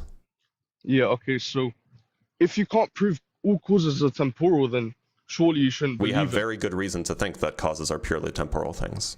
In fact, literally every single piece of evidence we've ever seen is evidence for the second premise. Okay, but then I have good reasons to believe everything, well, all the proves God. Sorry, one more time. What's the reason for that? What's like? I mean, so clearly, like all of the causes that we've ever observed are purely temporal, right? Okay, so can you give me an example of the presence of order? How the presence of order means that there's a God? It doesn't necessarily mean. No, I know. But what's the evidence for it? What's the evidence that? What's the evidence for the claim that?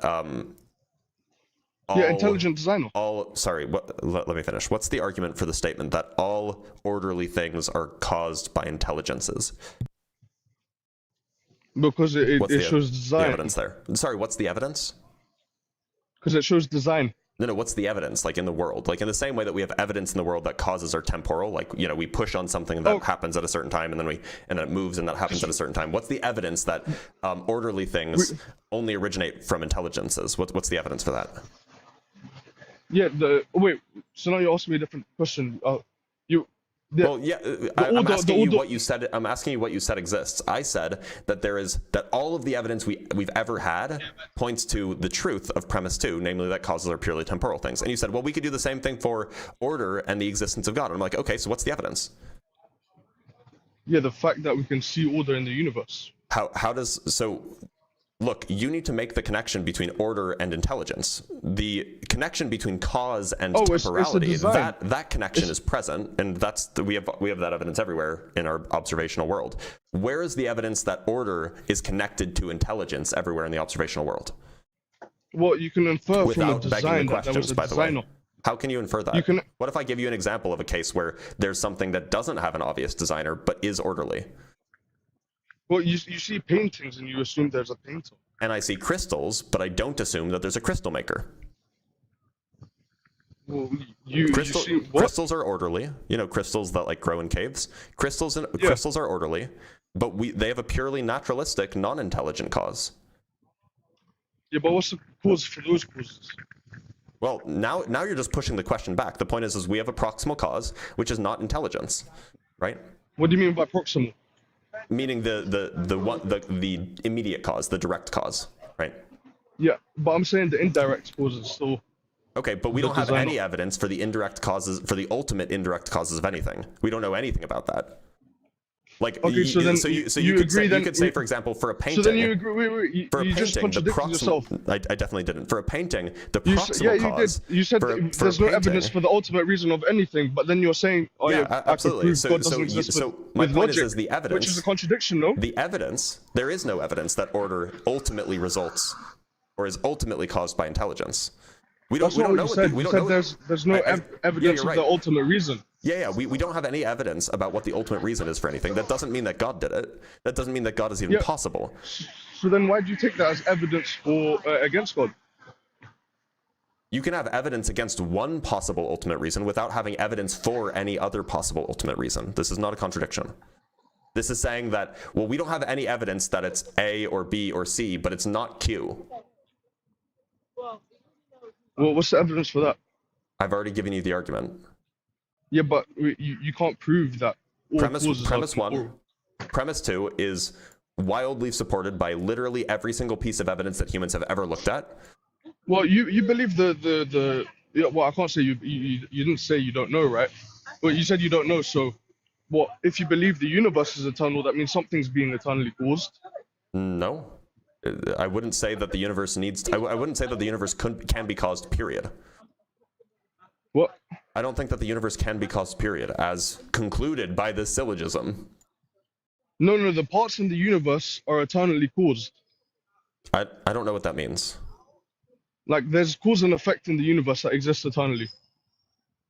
Yeah, you would have an infinite chain of cause and effect in our universe, yeah. If our universe has always, if our universe has existed eternally, then yeah, there'd be an infinite chain of cause and effect in our universe.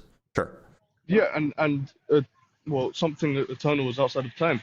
No, it's not. It's eternal. It's literally in time. Well, no, because it doesn't have like a set, well, a set basically. I have no idea what that sentence means. It's an infinite set. Okay, you can have infinite sets. Yeah, but then time would be the difference between 2 points in a set. What? The time would be. You seem increasingly confused. No, I'm saying if well, you say time is just change, right? No, that's not my view of time. What's your view of time? Time is one of the 4 dimensions of space-time. But you just use time in your definition. No, I use space-time in my definition. What's space-time? Space-time is well described by a 4-dimensional manifold with a Lorentzian structure. What's that last bit? A Lorentzian structure. It's a particular mathematical thing. Like, of the 4 dimensions, yeah. Okay, so wouldn't that Lorentzian structure, like, be time itself? No. The Lorentzian structure is just a relation between space-time events. Yeah, wouldn't that be time? Because No. it's the relation between those events. No, time is one dimension in the space-time. In the space-time. Okay, and the space-time is just 4 dimensions. It's a 4-dimensional thing with a Lorentzian structure, yeah. And so this dimension is time. Yeah, one of the 4 dimensions is time, yeah. And then the dimension is just, what's the dimension to you? A direction of possible travel. And then it just keeps on going down. What's the direction? Maybe just enroll in a differential geometry class? I'm just trying to show you how it boils down that your argument doesn't necessarily follow us, which is my whole point. Okay, well then actually make the argument that it doesn't follow rather than just asking basic definitions that you learn in a differential geometry class. I already have. You said you couldn't prove that all causes are temporal. To be clear, there are different ways that we can come up with reasons to believe certain premises. So one of the ways that we can come to reasons to believe things is you accept a certain set of premises and then you deduce from those premises a conclusion. And so you have reason to believe the conclusion. A second way that you can come to a reason to believe something is inductively. You see that the premise that you're examining is true in all of the cases you've ever examined, which gives you inductive reason to believe that the premise is true. There's also abductive reasoning, which is inference to the best explanation. You see something, you see some fact about the world, and you try to come up with the best explanation for why that thing is the way it is, and the best explanation that you can come up with, maybe you would then have good reason to believe that good explanation. Or that best explanation, because you need something to explain that thing you observe in the real world. So the thing that I'm using to justify the second premise is induction, namely every single Every single cause we've ever observed in the history of humanity, in the history of the universe, is temporal, which gives us good reason to think that causes are purely temporal things. Can I ask you a question? You can. What kind of evidence would compel you that God does exist? I don't know, a strong, convincing argument, not just being confused about what my arguments are. Yeah, what is that? What's the strong, convincing argument? I don't know, you'd have to present one. So you have no criteria? Look, arguments are either convincing or they're not. I can't tell you I can't tell you exactly what strong, convincing argument would convince me, otherwise I'd already be convinced. Like generally, if the premises are basically you could just be like reasonable. If the premises are reasonable and the conclusion is, if the premises are reasonable and the argument is valid, then yeah, that would be a convincing argument. I just think that you're not reasoning properly if you haven't come up with a criteria for the evidence that would convince you, right? Okay, what is the evidence that would convince you that a God doesn't exist? Okay, firstly. Let me think. I've never been asked that. You must not be reasoning properly. Well, the thing is, like, I don't remember the criteria that I came up with.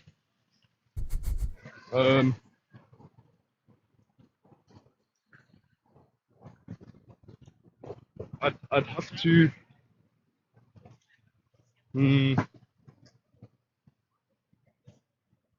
I think multiverse to be proven. Or something before the Big Bang.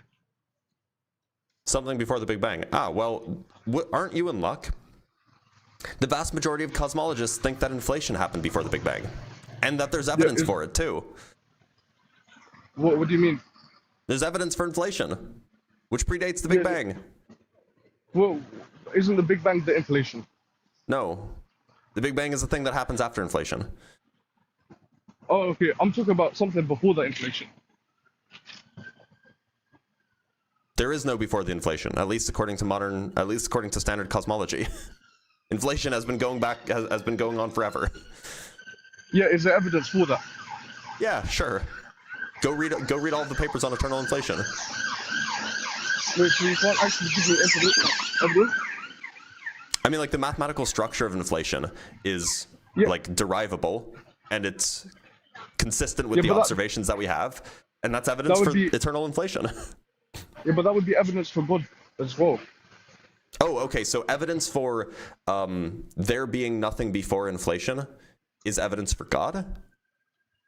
Because God... If there's evidence for there being nothing before inflation, then that can't be evidence for God, which would have to be before inflation. Yeah, just listen. God would will this universe with his infinite power and wisdom. So okay, so it sounds like the thing that you proposed as the thing that would convince you otherwise actually wouldn't convince you otherwise, because I just told you about the evidence for it, and you're like, but that's also evidence for God. No, you haven't given me evidence for it. I told you about it. I mean, like, if you want to see the evidence, you have to go read the papers, because like I can't show you the numbers right now. That's like they're buried deep in the papers. You can go read them. Yeah, no, I'd ask for proof that the universe. There is a multiverse. To be clear, you asked for something before the Big Bang, did you not? Yeah, but that's my misunderstanding. That's your misunderstanding? Yep. Okay. So, what is the actual thing that would prove it? That would convince you? Proof that the multiverse exists. What if the multiverse doesn't exist and there's some other explanation? Well, then that would make theism more likely, no? No. What if there's inflation or multiverse or God is not a true dichotomy, right?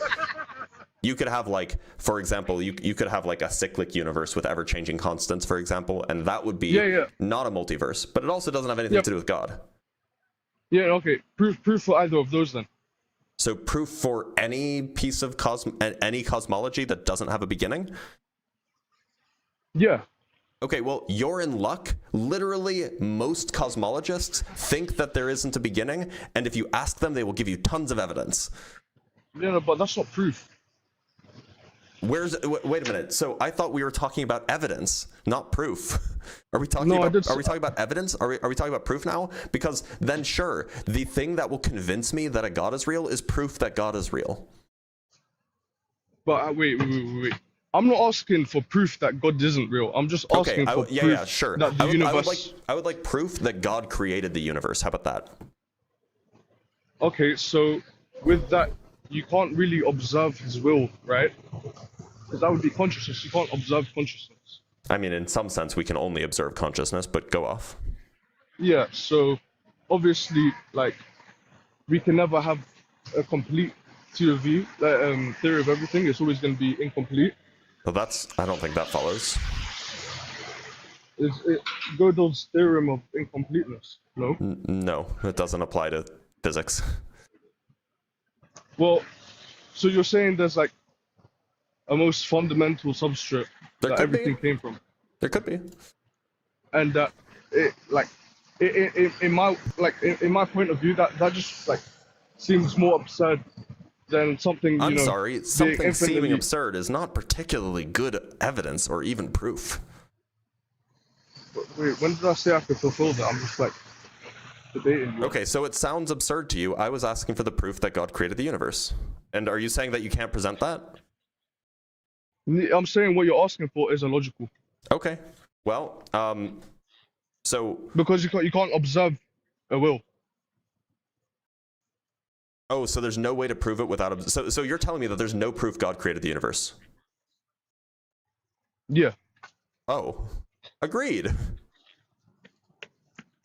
Yeah, okay, so then what's your criteria? Well, I mean, like, if something's true, you should be able to prove it, or at least you should be able to provide really strong evidence for it. But your criteria, to be clear, your criteria for not believing in God is proof of something that is perhaps fundamentally unobservable. Okay, right? So if you're saying it's perhaps fundamentally observable, we don't argument is, wait, hold on. We don't operate on proof, we operate on evidence. That's what I just said as well. It's fundamentally unobservable. Right. So asking for proof is irrational. Asking for evidence is fine. So when you ask for proof, wouldn't that be irrational as well? I was parodying you. I was parodying you, Ryan.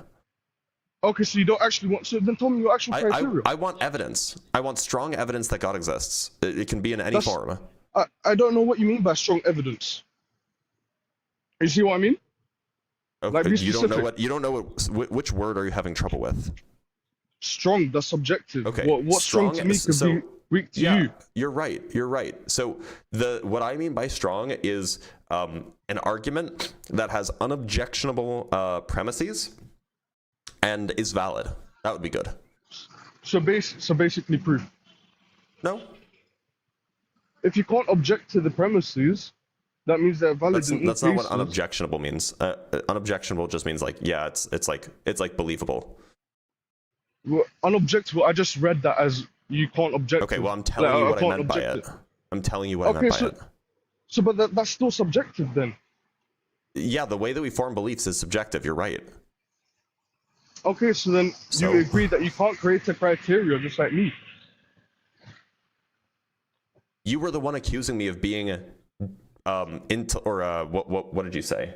No, I didn't say you were ignorant. I'm just saying like No. You said logically inconsistent or something because I couldn't give you an objective criteria. Sorry, that's not how humans come to beliefs. I don't remember saying that.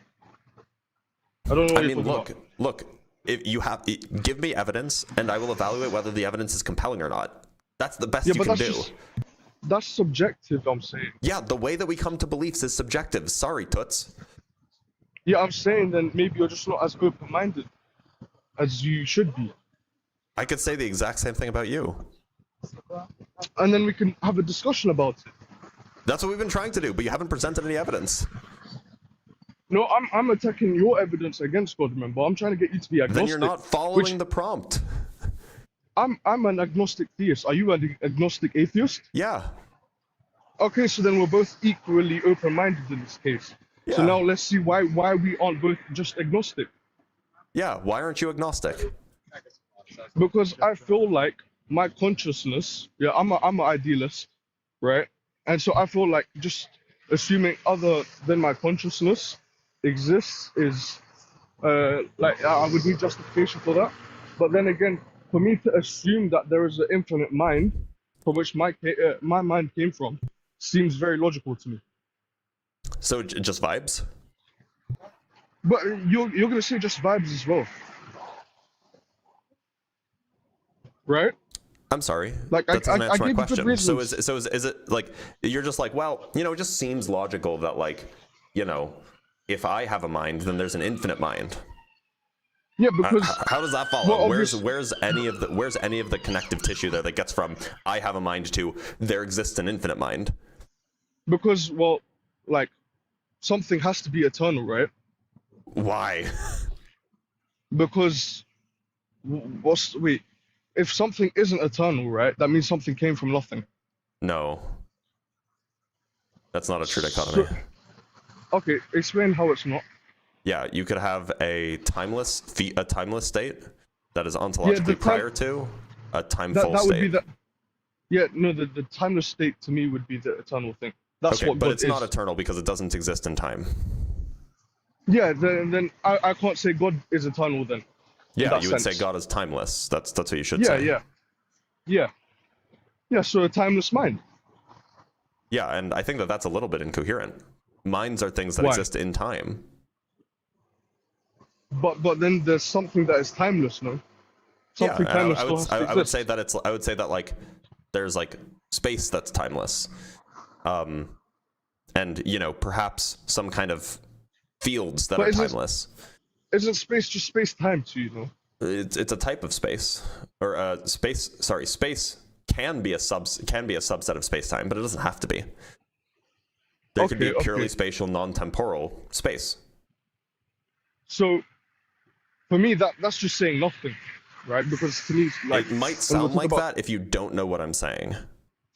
Because the space, how are you defining it? You're just saying it's not temporal, right? There are like just geometric ways that you can define these things. Like a space would So be like it would be a you know a collection of sets with a topology attached, a distance function attached, etc. Like you can just define these things. So you would believe that there's a timeless version of that? It's at least possible. Like I mean, I'm agnostic about it. Maybe there has always been time. Maybe for every day there's a past day, but it's also possible that there was a first day. Okay, so you think like there's a timeless like geometry field, right? That just existed, and It's then at least somehow possible. It's at least possible. Yeah. I'm not willing to rule it out yet. somehow gave rise to Yeah, time? ontologically, not causally. Okay, how would that happen? Geometrically. Yeah. So the non-temporal time, geometrically, at a certain place in the geometry, time begins. Yeah, how would that happen? I already explained it geometrically. You just said at some place it would begin. Like, Yeah. I don't understand. It's I mean, okay, if you want to understand this, go read the Hartle and Hawking paper from like 86 or something, or 84. Can you just give me like a few like How much do you know about explanations Wick from that? rotation? No, nothing. Okay, then you might have a hard time understanding this. I'm kind of good at understanding things if you explain it. Okay, so if you view space, if you view the entire, or if you view the entire universe as like a loaf of bread, and then you imagine that the end slice of the loaf is purely spatial, and because the end slice curves in a particular way, it makes the next slice be temporal. Well, that's just a geometric fact that because the end loaf of bread is curved, that means that the next slice must be temporal, and then you have a first moment of time. It would be that first slice. And are you using the curve as an analogy, or would it It's be a slight the analogy, actual yeah. thing? It's a slight analogy, but it is a geometric feature. So just any kind of geometric feature. It's not any. It's a very specific. specific thing, but it's very hard to explain it to somebody who doesn't have a background in the field. What kind of geometric feature would it be? It goes from a Euclidean de Sitter to a Lorentzian de Sitter via analytic continuation of time. I understand the Euclidean one. That's like the 3 dimensions, right? No, this would be a 4-dimensional Euclidean. Okay, 4-dimensional space. Euclidean. 4-dimensional Euclidean de Sitter space. Yeah. And 4-dimensional Lorentzian de Sitter space. Can you go through the Lorentzian? No, just take a differential geometry course. Like, it's not like this. This is a thing that is like it's fine if you don't get it. That's totally fine. it's not worth spending the time on. This is the thing that's been thought about for the last 40 years. Stephen Hawking was clearly not a dumb guy. He thought it was feasible. So like, I'm just going to ask you to believe me on this because I'm not going to spend an hour teaching differential geometry. Okay, that's fine. But then, like, why is that more convincing than? Like, I didn't say it's more convincing. I said it's possible. Yeah, no. To you, why is it more convincing? I didn't say it's more convincing. I'm not more convinced by that. I just said that that's something that we can't rule out. Oh, okay. So, what do you think is a more convincing answer than infinite mind? I'm agnostic. I'm agnostic about whether or not it's that or whether there's an eternal past. No. Now I'm talking about God. I'm saying instead of God, what is your idea of like not how God? everything existed? Yeah, that's just a negation of God. That's not like telling me what. I don't think that a God really explains much. Well, okay. I don't think it does much for our explanation of the universe. What is what? But it is an universe. explanation, right? Yeah, but it is an explanation, right? No, not really. It doesn't explain anything. It's just God did it, but that doesn't provide an explanation for anything. Because you have an idea of what God is, even though you can't fully define him. I have no idea what that question means. Like, you have an idea of what God is, so when someone says God did it, then you're understanding it through the idea of what God is. Not really. I have no idea what it means for God to create the universe. It just means like this necessary substrate, right? Or like mind. I don't know what that means. I honestly don't know what that means. I think that like all this language about like necessary substrates and like ultimate foundations, I think that's all very confused. Well, I think at the end of the day, semantics will like always be limited. You can never like fully define things. So then, what in your mind, what is God? I think it's a confused concept. I think that what most people think of God is they think of it as like a divine person that like poofed the universe into existence. Yeah, I don't really think he's a person, but I still believe he's personal. I think that's what it means to be a person. Look, it seems like we're not really going to make any progress here, Ryan. So is there anything that you want to say to before I let you go?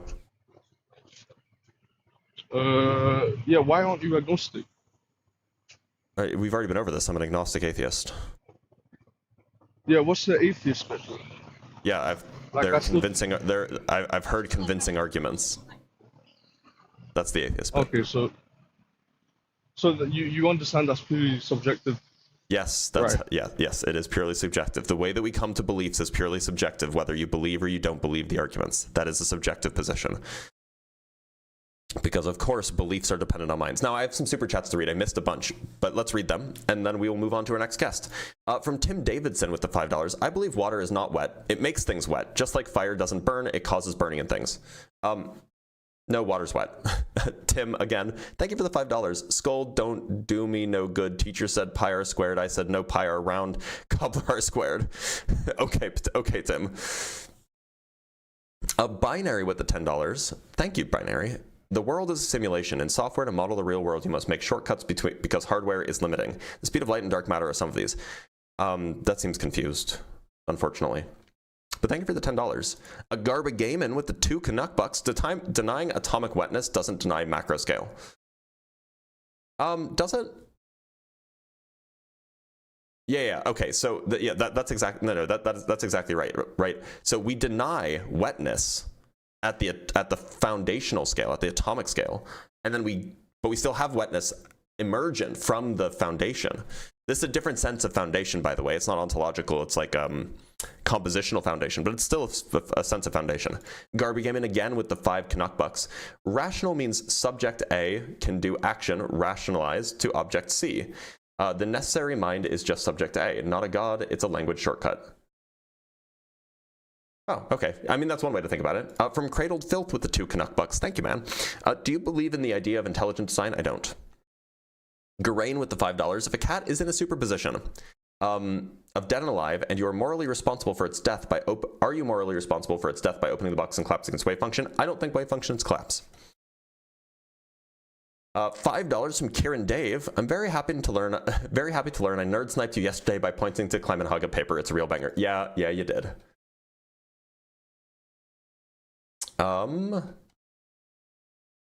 Scrolling all the way down, Dom Frank with the $2. You don't have all the data. Why claim non-existent? Because there are good arguments for it.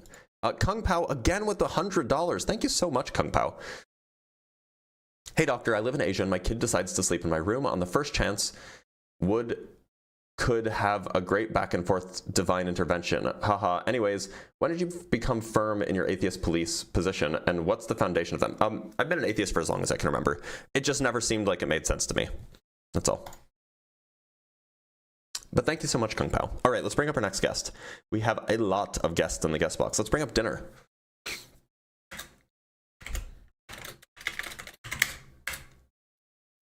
Dinner, how's it going? Oh, hello.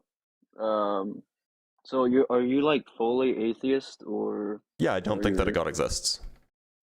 so there's zero probability that a god exists to you? I mean, I could be wrong. I could be wrong about a lot of things. I just don't think it's true. Okay, so what is a god to you? A being that created the universe. Oh, okay. My definition is quite off then. I Okay. don't think this argument would really do anything then. I'm sorry. Okay. All right, well, thanks for being here, Dinner. Bye.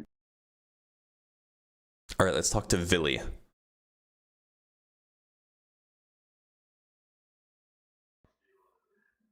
Villy, how's it going? Pretty good. How you doing, man? I'm doing A-okay, Villy. Do you believe in a god?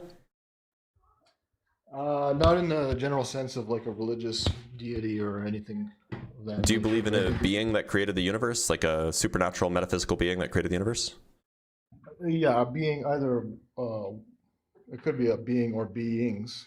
I mean, Okay. It's, And and why do you believe that? Like, why? And or better yet, why should I believe that? well, essentially, I guess what I was, because I was conversing with your mods earlier in the chat there. And I Okay. was just thinking, like, for example, Newton's third law, where every action has an equal and opposite reaction. I mean, you should be able to trace that back to one single action that had sparked basically everything that occurred. So Newton's third law doesn't say that there's an action and then there's a reaction afterwards. Newton's third law says that every time you apply a force to something, there simultaneously is another force that's in the opposite direction. So there's no tracing back, right? It's not like a first force causes a second force, causes a third force. Okay. Well, like, say for example, like there are chemical reactions that are constantly happening, right? And it's Yeah, sure. Like, if you could break down every chemical reaction that's ever happened and go in a reverse, like backwards in time, and figure out every chemical reaction, you should be able to trace all the reactions to one specific event, right? Only if there was a first event, right? Well, there's a theory of the Big Bang, and then you guys were talking about before the Big Bang. There's Inflation. yeah, exactly, like inflation. And I was just reading about it. And it seems that there could be universes with different laws and things like that, right? Yep. So I guess my point would be, even though you go before the Big Bang, there's actions and chemical reactions that happen before, and they periodically go further and further back. And eventually you should be able to get to a point where, unless, I mean, you believe, I guess it's indefinite, right? Like there's It could be. It's not clear to me that there is a first moment. So I guess my argument would be that there would be a first moment where all this action, all this stuff does take place. Why should I think that there's a first moment? Well, I mean, it's kind of hard. It's difficult to say why exactly, but I would believe that there is a first initial moment, just because we could possibly recreate that situation in a lab right now, right? Where we could like super cool things and have it in a static position, and then influence it to make a whole set of different reactions, right? I just don't understand what this has to do with whether there's a first moment.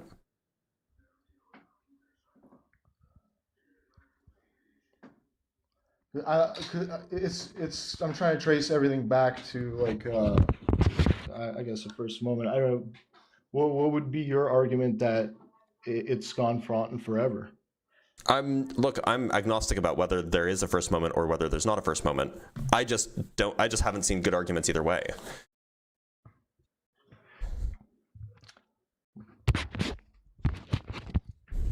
Well, I guess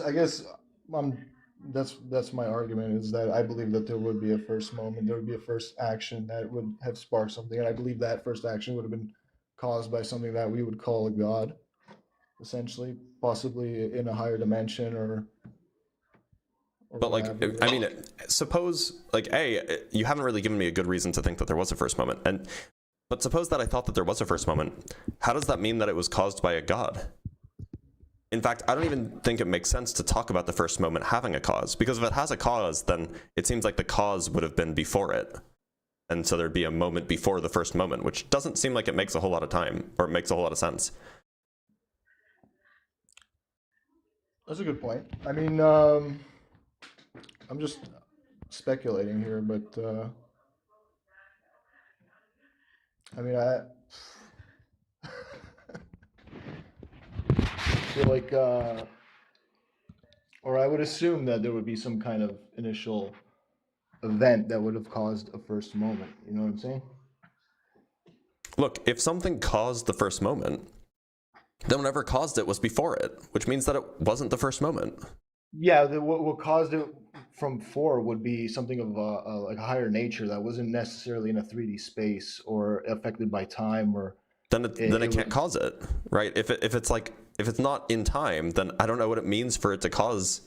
Well, it would have caused it outside of our three-dimensional spatial realm, right? What does that have to do with it being? What does that have to do with it being the first moment as opposed to like earlier than the first moment? I'm saying like there would have been some kind of being or some kind of force that would have affected our created a three-dimensional space and okay, but then that just means that there was time before a three-dimensional space existed. No, it could be possible that these entities or this entity works outside of time or our spatial awareness, well, maybe it exists outside of our time, but it still has its own time. So then the question is does that time have a beginning? Well, if its time is infinite, then it wouldn't have a beginning. It would so now you're saying time doesn't have a beginning. Well, its version of time essentially wouldn't have a beginning if it's in a different dimension or but doesn't that run into the exact same intuition you have that time should have a beginning? Well, I mean, does time exist if nothing is occurring? Like time is just based on the fact that there are reactions happening at a certain interval of. I mean, that's like a whole deep debate as to what time even is, but suffice it to say, in whatever notion time exists now, if you're saying that our universe has a first moment of time, and then you're saying that it was caused by something, and the reason why you think it has a first moment of time is just because it makes sense to you, but then it was caused by something that has its own version of time, but its time doesn't have a beginning, doesn't that also not make sense to you? Well, I mean, I'm going on the basis of the fact that it should make sense because it's not within our understanding, right? But if okay, well, why should you be able to understand the beginning of our time? Well, because we know that things have occurred over a period of time, but we don't know where it begins. So if we have essentially we don't know where it begins, so therefore it must have had a beginning. Is that the argument? No, I mean, I'm getting tongue-tied here, but I guess if we could trace back to the beginning, then which would be very difficult to do. I mean, it's also not clear that there was a beginning, right? No, yeah, you're right. It could have been going on forever. I mean, in the same way that you think that God time has been going on forever. Yeah.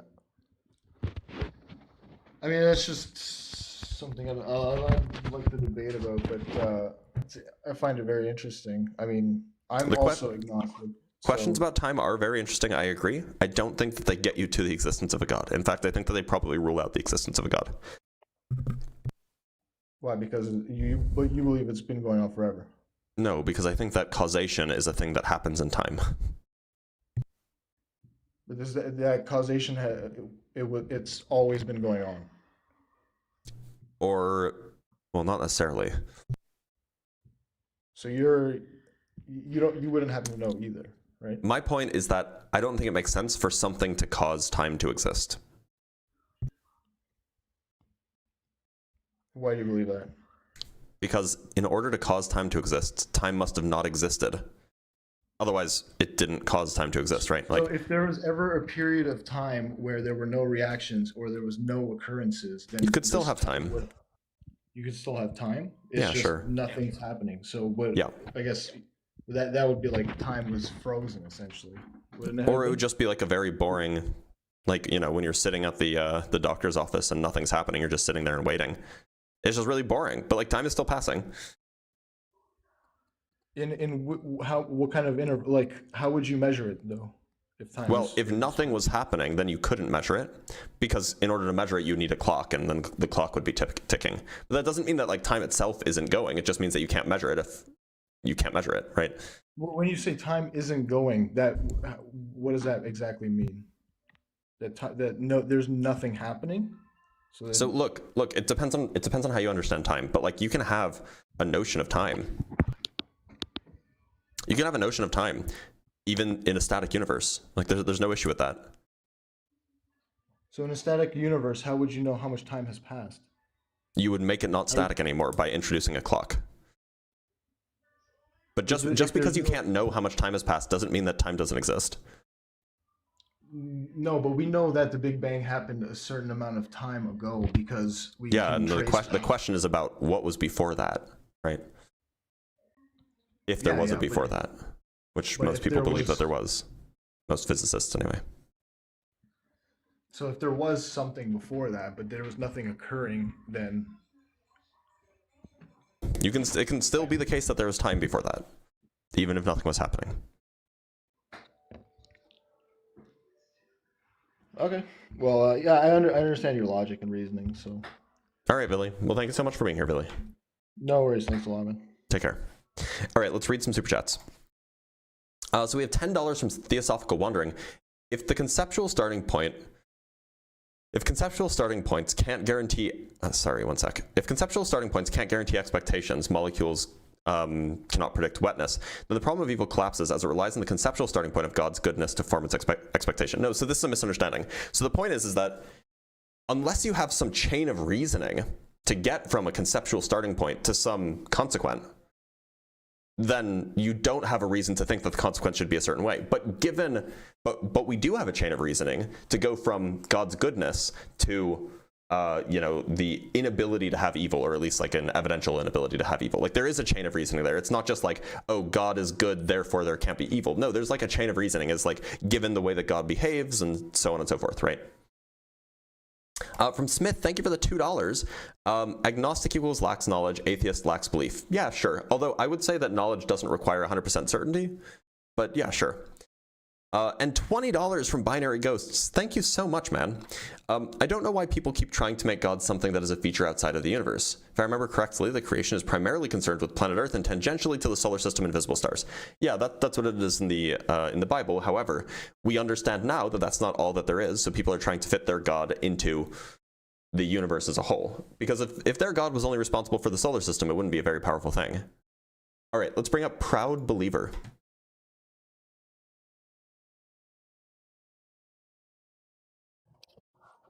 Proud Believer, how's it going? What's going on, Dr. Blitz? Not a whole lot. Proud Believer, do you believe in a God? Yes, sir. I believe in the Abrahamic God. All right. Are you Jewish? No, I'm Christian. Oh, okay. You could have just said that. Okay, so what would you say is the most compelling argument you could offer me, an atheist, to think that Christianity is true? Yeah, I'd like to offer you the fine-tuning argument offered specifically by Luke Barnes. Okay, yeah. Go ahead and present it, please. Do you want me to go in depth and like break down everything that you mentioned, or just give like the basis?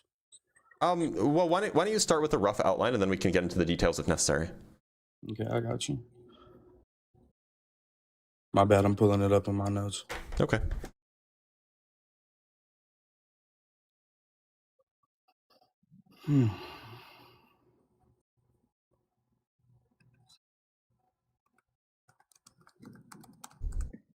All right, there we go.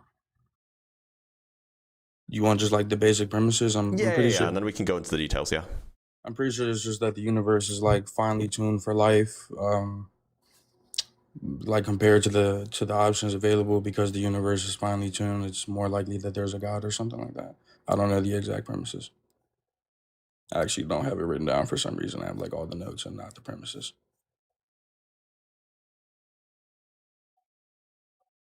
All right, one sec. Okay, so I just roughly sketched it out. It's just a brief summary, just to make sure that we agree. Okay, so you say the universe is finely tuned for life compared to the options available, and then you say if the universe is finely tuned, God is more likely. Conclusion: God is more likely. Okay. Yeah, so why do you think that premise 1 is true? I feel like he provided good evidence using scientific literature. I can give you some of the sources if you would like. I mean, sure, but if you just give me a source, then I'm just going to read the source and we won't be talking to each other.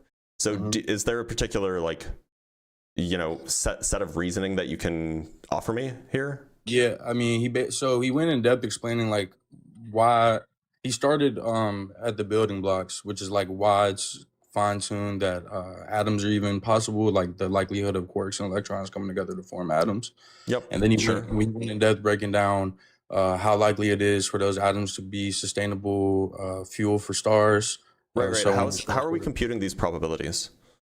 He said that he ran the math himself, so like I wouldn't be able to do it. I mean, right? so Look, and there's going to be an issue because we don't know what the probability space is for the constants being what they are. Can you explain that to me in layman's terms? Yeah. Oh, how are you running Luke Barnes's argument if you don't know the argument? Well, so like I understand like. I'm not like a physicist, so I don't understand in depth like why the things are doing the things that they are, but I understand the argument the way that he laid it out, if that makes sense. Look, so here's my issue. Here's one of my issues. I mean, I have a lot of issues with fine tuning. But just off the get go, like we have we know that say the ratio of the up quark mass to the down quark mass is like a particular number. It's like 0.95 or something like this, right? Now, that's the value in our universe. But in order to figure out the probability that protons can form, in order for protons to form, it must be the case that the up quark mass to down quark mass is a certain rate, is in some range of certain ratio, right? So in order for protons to form, it must be the case that this particular ratio is within a certain range of values. And so in order to figure out the probability that a proton can form, you would need to figure out the probability that the ratio is in a particular set of is between a particular set of values. But what is the probability that that ratio is in that particular set of values? How do we calculate that? Okay, that makes sense. You broke that down perfectly. I see specifics. So I wrote down, like I basically just annotated his conversation with Alex Malpass. And the specific verbiage he used is he said, based on these sources cited above, they determined that the light quark mass is fine-tuned at 2 to 3%. If you want this process to make carbon the way it does in our universe, that 2 to 3% is compared to the value of our universe, which is a small amount compared to the overall set of possibilities. Right, but look, so there's something buried deep in there, right? Which is that we know how likely the other possibilities are. Right? Like we have no information about that. And so like there's just like a straight up problem. If you assume a certain probability distribution for for what these ratios are, that's like an assumption that I don't know how we come to that conclusion. And so like that's one issue. A second issue is, what if I just posit a multiverse? Wouldn't that support the ability of us being able to calculate if those constants are fine-tuned or not, if we have like other universes to look at and study. Yeah, so no, I'm sorry. So suppose for a moment that our universe is fine-tuned. Suppose that we have some way that we can calculate the probability, right? So like I'm moving to a second contention that I have with the argument. The first contention is I don't think that we have a good way to come up with the probabilities. But suppose that we can. Suppose somebody's come up with a clever way to figure out the probabilities, right? And then the question is why are and furthermore, suppose that it is the case that our universe is unlikely given those probabilities. So the question is how did we end up in this universe that's unlikely? Well, there's one possible option is God made it this way. A second possible option is we're in a multiverse and we just happen to be in one that has life permitting constants. So how do we differentiate between the multiverse hypothesis and the God hypothesis given fine tuning? I believe the way that Luke Barnes laid it out is like if you look at the way that the universe could turn out as like this roulette board, and you look at it from a naturalistic perspective, all possible universes would be possible or like actualized, right? Mm-hmm. And so the probability would be like extremely small. It'd be the smallest it possibly could be. Whereas if you look at it from a theistic worldview, it could only be one way or the other because a maximally great being either would do it or wouldn't. I don't know how that addresses my question. Look, suppose that every possible universe with different constants is actualized. Then presumably, most of those will not be able to have life in them. So we will only find ourselves in a universe that can have life. And so of course we're going to find ourselves in such a universe because we wouldn't be able to arise in a universe that can't permit life. Wait, but how could you justify that we wouldn't be able to arise in a universe that if a universe can't permit life, then you can't permit living observers because by definition, right? Yeah. Okay. Do you mind if I switch to a different argument? I feel like that one kind of fell on its face. Sure. I'd like to offer the modal ontological argument. Yeah, sure. Which version? Plantinga's. Okay, yeah, go ahead. Give me the premises. There's a possible world in which maximal greatness is instantiated. Necessarily, a being is maximally great only if it has maximal excellence in every world. Sorry, you'll have to be a little bit slower. I'm a fast typist, but not that fast. My bad, I got you. So there's a possible world in which maximal greatness is instantiated. Necessarily, what was the rest? Hold on, I'm sorry. I'm trying to pull up. I have like the notes of everything that they said, but then like not the premises. I don't understand why I don't. There's a possible world in which maximal greatness is instantiated. If this necessary being is instantiated or like is existing in one world, then he's necessary in all worlds. Therefore, a necessary being or this maximally great being is necessary. I think it is. Okay, yeah, sure. This is roughly the standard thing. It's not quite right. So you want to say there's a possible world in which maximal greatness is instantiated. Two, so then you want something like two, a necessary being or a maximally great being. Great being is necessary. Then you want three. This would be conclusion. There exists a possible world where a necessary being exists, and then that's what you get, right? Something like this, and it follows from a necessary being possibly existent means that that it actually exists. Fine. On what grounds do you think that there's a possible world in which maximal greatness is instantiated?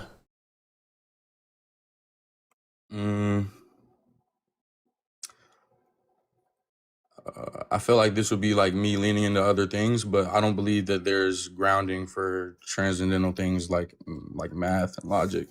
Well, that doesn't really help me understand that there's a possible world in which maximal greatness is instantiated. Well, that's what I was going to try and follow with. So like in my worldview as a Christian, I guess this is like me kind of like diving into my worldview, but like there's a being that's necessary to ground these transcendental things. That being would by definition have these maximally great properties. And so if it's possible that these properties can be instantiated, then it would make that being necessary. I'm not sure if that follows. Well, the question is it possible, right? But secondly, you could imagine that there's a being that instantiates all of like the, logic and, knowledge and all of this thing, but is like not maximally good, for example. It could just be like neutral. It could be like neither good nor bad. It's just like, it's just like there to ground stuff, and then but it doesn't care whether you murder people, right?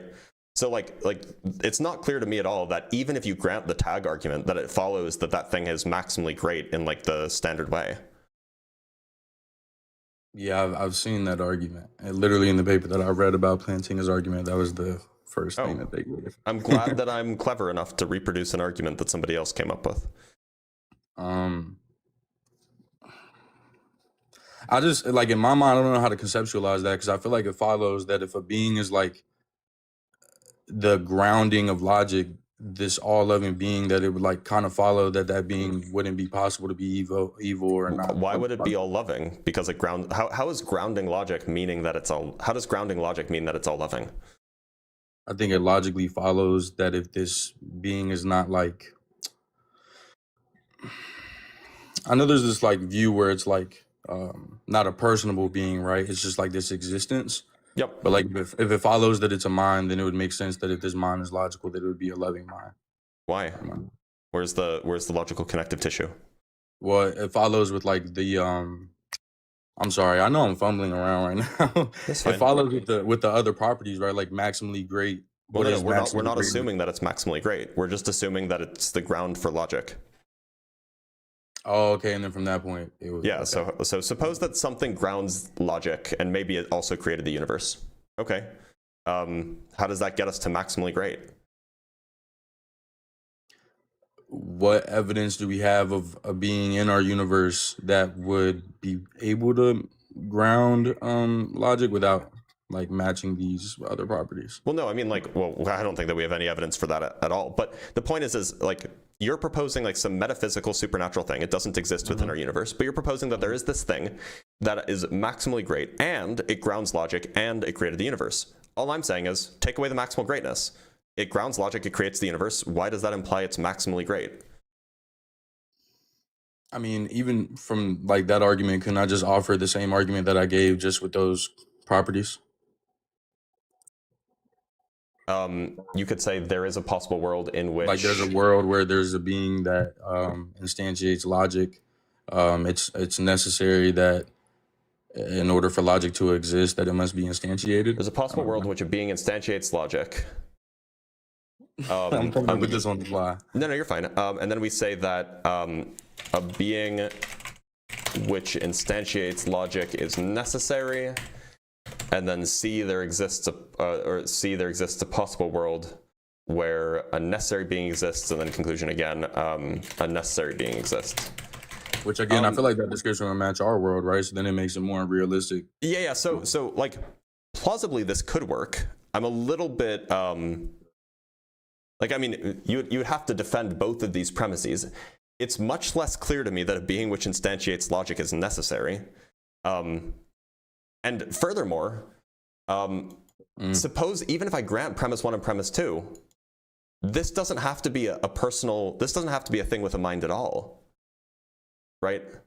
This doesn't have to be a thing that's capable of thought. Yeah, and then from that point, I'm like having to provide justification for my religion. But right now, I'm just trying to prove to you that a God. But this doesn't even get you to a God. This gets you to like something that grounds logic. But like, it doesn't even have to have a mind. I know I'm fumbling It could be like math. But like this could be math that we're talking about. Yeah, but we understand, right? At least in my worldview, because I think you're trying to do an internal critique, but I might be a little lost right now. If there's a like, no, to be clear, I'm not trying to do an internal critique. I'm asking for the justification. I'm trying to do I'm not really doing an external critique either. I'm just asking like, okay, why should I believe this? This is like presuppositional, because obviously, like, I'm assuming that my worldview is true. But like, if my worldview is true and there's this being that is the grounding for logic, for mathematics, so on and so forth, like, I feel like it just follows that this being would have these properties. I don't really know how to provide justification other than at that point then providing justification for my religion. But then I'm like, okay, so suppose premise 1 and premise 2 are true. We get to a necessary being exists. that grounds, actually, we're a little bit, we're almost begging the question by calling it a being. Why don't we say there's a possible world in which something instantiates logic, right? And then we say something which instantiates logic is necessary. And so then there exists a possible world where a necessary something exists. Or where, why don't we say where something is necessary? And so then we just have the conclusion, something is necessary. Now, maybe, suppose that this argument works. I could just replace, like this isn't a god, right? This is something. We don't know what it is. It doesn't tell us it doesn't tell us anything about it. It could very well just be math, or it could very well be like the laws of physics, or it could, or like it could be, you know, or it could be the Platonic realm of abstracta. Like it, like what? This doesn't get us anywhere. Yeah, I understand. If you don't mind, can I ask you a question? I know my arguments sure, falling flat on his face. I'm trying to understand. I've been recently doing research on fields, and as far as I'm aware, fields are contingent on space-time itself, right? Yeah, they're kind of attached to it. Yeah. And so I guess I know that those don't correlate, but if from my understanding, the only thing that could be infinite in an atheistic worldview is either the universe or these fields, right? I just want to make sure I understand that correctly. I think that we probably shouldn't think of them as separate things. We should probably think of the universe as the space-time with the fields glued onto it. Okay. That is what the universe is. It's one thing. It's not like space-time is separate from the fields. They're a whole bunch of because you can view space-time as a set of fields as well. And then the normal fields just take as inputs values of the other fields. So my view is you should kind of treat them all as a big block of a lump of stuff. Okay. And so then, okay, well then now I'm a little bit confused because as far as I'm aware, I know I don't perfectly understand the Big Bang, but long story short, the Big Bang started because there were these fields and something happened and it caused inflation to begin.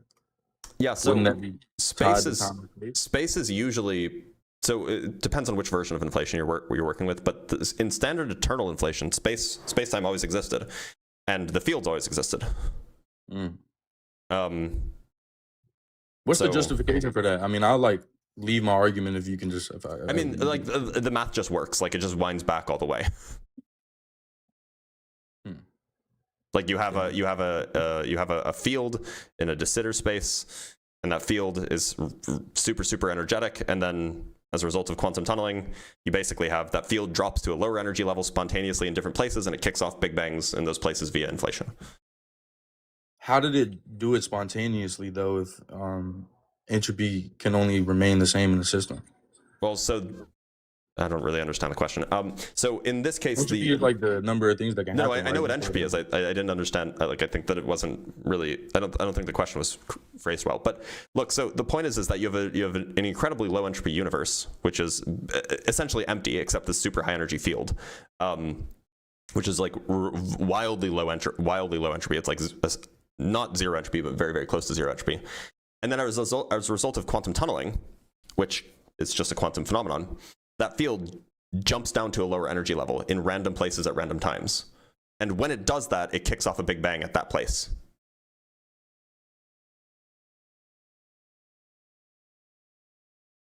I'm sorry, I just got a phone call, so You're I actually couldn't hear what you just said. You mind repeating the last 5 seconds? Yeah. So the idea is that you have a universe, call it the de Sitter universe or something, that's filled with an ultra high energy field, call it the inflaton field, if you will.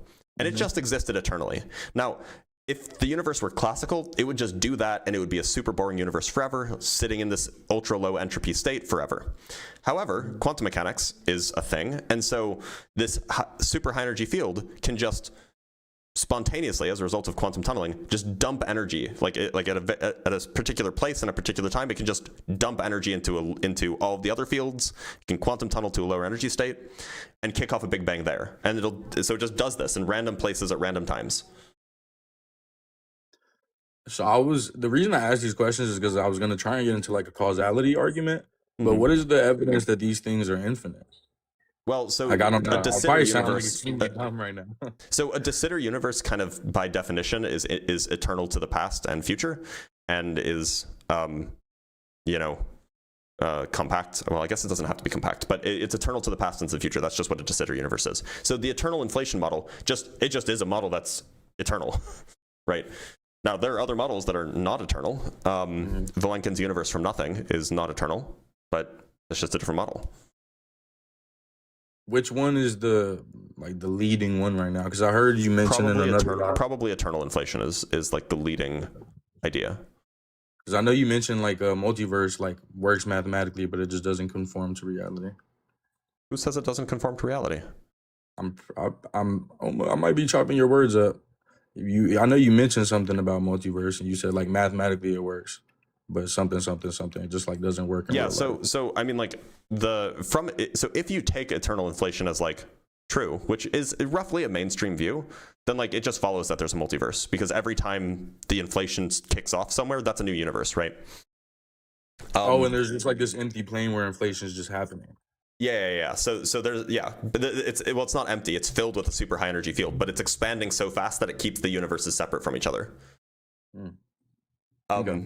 But yeah, I mean, like cosmology is at a state right now where like there's a lot of disagreement generally. Like probably the most agreed upon is eternal inflation, but even then, I'm not even sure if that has a 50% like consensus on it. Like it's just so fragmented right now. Okay. Well, I apologize if you feel like I wasted your time. Like I'm trying to be intellectually honest. You absolutely did not. You absolutely did not. I appreciate you being here. If you don't mind, can I ask you a question before I leave? Yeah, sure. What, in your opinion, is the strongest argument or evidence that you've seen for a God?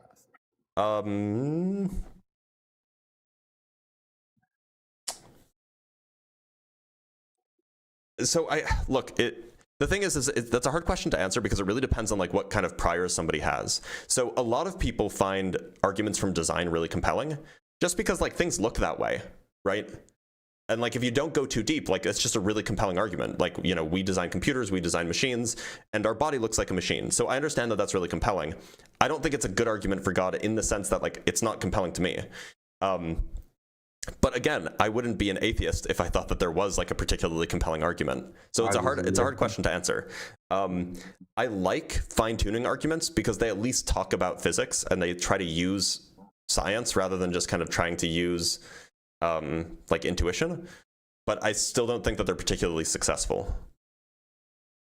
Because like the two things that you offer. Yeah, I mean, there's a third philosophical objection, which is the electrons and love objection, but I don't even think that's necessary. Yeah, I read into electrons and love. It doesn't really make sense to me though, because I don't understand how you can like offer this possible universe while we're like contesting the existence of a God. Well, roughly the idea is that God could have made a universe where instead of people, it's just electrons, and that they have feelings just like how we have feelings.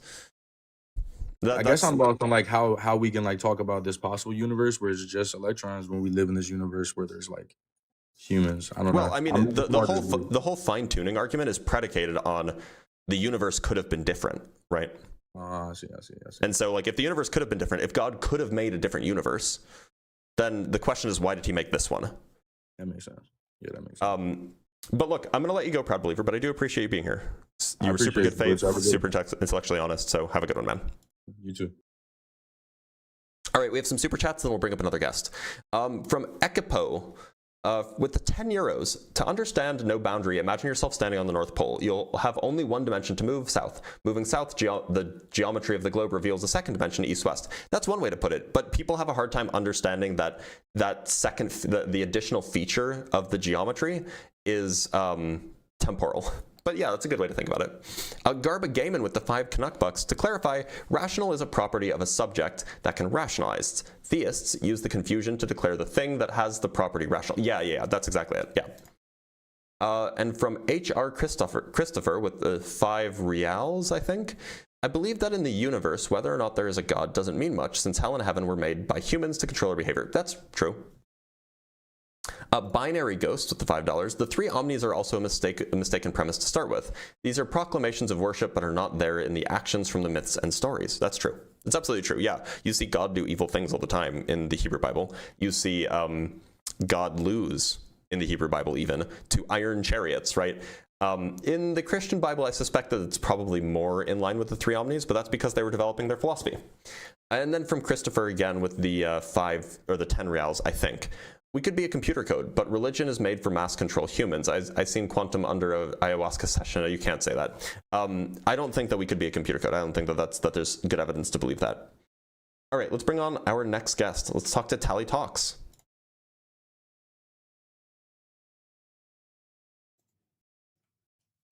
Tally Talks, how's it going? Pretty good. How are you doing today? I'm doing all right. Tally, do you believe in a God? I do believe in God, and I was raised as a Christian, so a lot of my background. Sorry, Yes. 1 sec. There's some echo. So when I'm talking, I'm hearing myself. Are you on speakerphone? No, I'm actually on my Rodecaster. Is it still work? Is it still doing it? Let me check. Yeah, it's worse. How about now? All right, testing. Nope, it's worse. It's echoing. Yeah, I can hear myself when I'm talking. I don't know, man. I'm on my Rodecaster, so I don't know. I don't know what that is. What is a Rodecaster? That's my audio board that I use with my microphone and everything. So Is it better now? not really. Oh, it's a little better now. Okay. It's quiet, but there is still echo there, and so I'll just have to ignore it. Yeah, okay. I won't keep you all day because I've been on both sides of this. I was raised as a Christian. Sure. I ended up going in my early 20s, kind of going more agnostic, So I've been on both sides, and to be honest with you, on the far end, it's kind of like political thing. On the far ends of it, preachers, scientists, they all kind of sound the same in the end. But They do? I'm more of a yes. As far as like okay, for a preacher, it's like they have absolute faith in God. At least they say they have absolute faith in God. But in the end, nobody has absolute faith in anything. And same thing on the other end. I mean, even you say you're an atheist, but I'd have to say you're more agnostic because you're saying, can you convince me that there's a God? If you can be convinced, I think that makes you agnostic. But how does that mean that scientists and preachers sound the same? Like I've heard both, and they don't sound the same at all. Well, they're both of them are so sure about themselves. Is what I mean. I'm not saying they're saying the same things. I don't think they sound the same. What scientists are you talking about? It's not a bad thing. Well, no, I think it's mistaken. Well, that's how they feel about you too, though. That's what I'm saying. That's how what? A preacher. That's how a preacher would feel about you. A preacher would feel what about me? You're misunderstanding. You're not understanding it correctly. And then the scientists what I'm saying is like scientists, like their whole goal, like the whole business of the scientific method is to try to is to form an idea and then do everything you can to try to prove it wrong. Yeah. So but that's not what preachers do. Anyway, that's neither here nor there. Go ahead. Yeah. So in the end of all the things I've read Stephen Hawking's Universe in a Nutshell when I was younger. And good book. Yeah, very good book. He believed in basically not the Big Bang was more of two universes, separate universes colliding as a no, that's Neil Turok and someone else. It's not. He talked about it, but it was not his position. No, that's why I just saw it in his book and assumed it was him. But the P brains and all that, I remember that. It's been decades. Mm-hmm. But anyways. But in the end, I've come to the one that I believe that's more accepted, and that's the Roger Penrose's cyclic universe. Conformal cyclic cosmology, whatever you call it. It's the triple C's. That's what I remember it as. Right, but you believe in a God, so did you come up to talk about why I should think that that's real? Yes. Well, okay. I'm going to ask you some things. Yeah. So, how much time does a photon experience? It doesn't experience. Do you mean proper time or do you mean affine time? Well, I mean time in the general sense that we're speaking of, as in if something's moving, anything that moves at the speed of light doesn't experience time. It experiences zero proper time, but there is a well-defined notion of affine time for even things moving at the speed of light. The things beyond it are going at not that speed. Yes, I understand. What? But I don't know. I didn't understand your understanding. Well, if something's moving at the speed of light, and it's kind of like if something's moving at the speed of light, that doesn't mean that the things happening on Earth aren't still happening as it's passing or wherever it's going, right? Time for us is different because we're not moving at the speed of light. Yeah, so I mean, look, the point is that there is a sense in which photons have past, present, and future, but there's not a way that you can assign a specific duration for any given between two events for a photon. Okay. Well, according to Roger Penrose, they do not experience time. Now, you can say you're smarter than him, whatever. I've met him. Okay, then you know what he said. Then you know that he would agree with me, by the way. Photons don't experience time, and in the end, they don't experience proper time. They experience affine time. And he would agree with me on this. But go ahead. Yes. So, if you don't believe in God, or if you believe in God of the Bible, which I'm not saying is right, I believe that they have it misconstrued too. I kind of believe it's a mix of everything. But that God is made of light. That's what they say. A lot of religions around the world explain the gods of their Christian God definitely is not made of light. I'm not just talking about the Christian God. Well, yeah, but that's the one you believe in, right? Only the morals and values. You see, okay. you're taking the whole other universe. Well, look, if God is made of light, then God exists in the universe because light exists in the universe. Yeah. In which case, it couldn't have created the universe. Well, it just would have been. I'm not even saying that the Bible's correct, but you do know that the gentleman that came up with the Big Bang was a Catholic priest. he was a Belgian Jesuit, and he got really mad at the Pope for saying that his work implies that God created the universe. Well, either way, he wrote the Pope a very angry letter because, the Pope heard about his work and then gave a speech about how scientists have proved the ex nihilo creation and cited his work. And then Georges Lemaitre, the guy that came up with the Big Bang, he wrote an angry letter to the Pope. He's like, that's not what I said. So let me ask you this. Do you believe that the universe is eternal, or do you believe it's finite? What do you believe? Agnostic about it. Okay. Well, let's just assume you believe that the universe is eternal if you went that way, right? Okay, and sure. And a lot of people go with the whole, there's a million, infinite amount of me's living the same exact life, a million or infinite different kinds of me's living different lives, right? Mm-hmm. So if everything can happen given enough time in a universe, right? You have to at some point accept that, okay, then there is a possibility that there's a God in the universe. Well, no, right? It's not that everything can happen. It's that only possible, or that every possible thing can happen.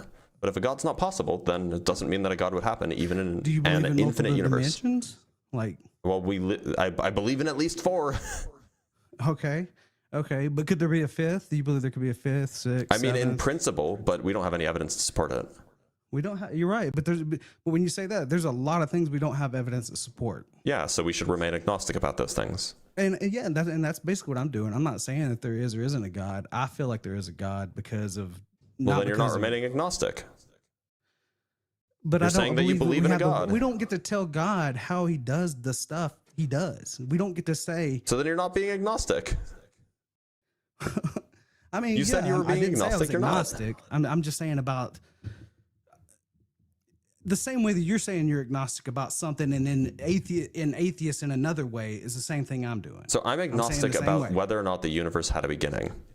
I'm not agnostic about whether or not a God exists. I can't believe it had a beginning because I believe in Roger Penrose's idea. I've always had a kind of a feeling that it was some kind of cyclic universe, and I always pictured it more expanding out, collapsing back in. But after, well, that's not what Penrose has, right? No, that his is the opposite. It expands into forever, and basically, in a nutshell, photons themselves that expand out forever have no reference of space or time because they don't experience time, and they somehow expand themselves out into different universes, if you will. But that's still, to me, that's still part of the same universe. Just, I mean, it's a little confused, but roughly. I mean, like, look, it just sounds like so why should I believe in a God? Do you have kids? No. Let me tell you something. Go have a kid, give it a couple years, and then tell me what you believe. My mom doesn't believe in a God either. Well, I don't know what to say about that. Sorry. I'm telling you to go experience it yourself. Well, you'll be the first to know. How about that? Huh? You'll be the first to know. Well, I'm just saying, I think that if you're wanting a reason to believe in God, if you want to get into the Christian debate of it, the Christian God only gives you a couple demands. One of them is to go out and have babies. That's the biggest one.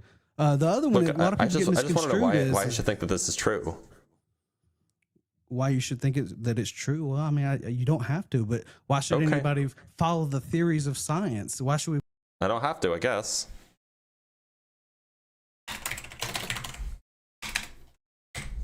All right, let's talk to Evan.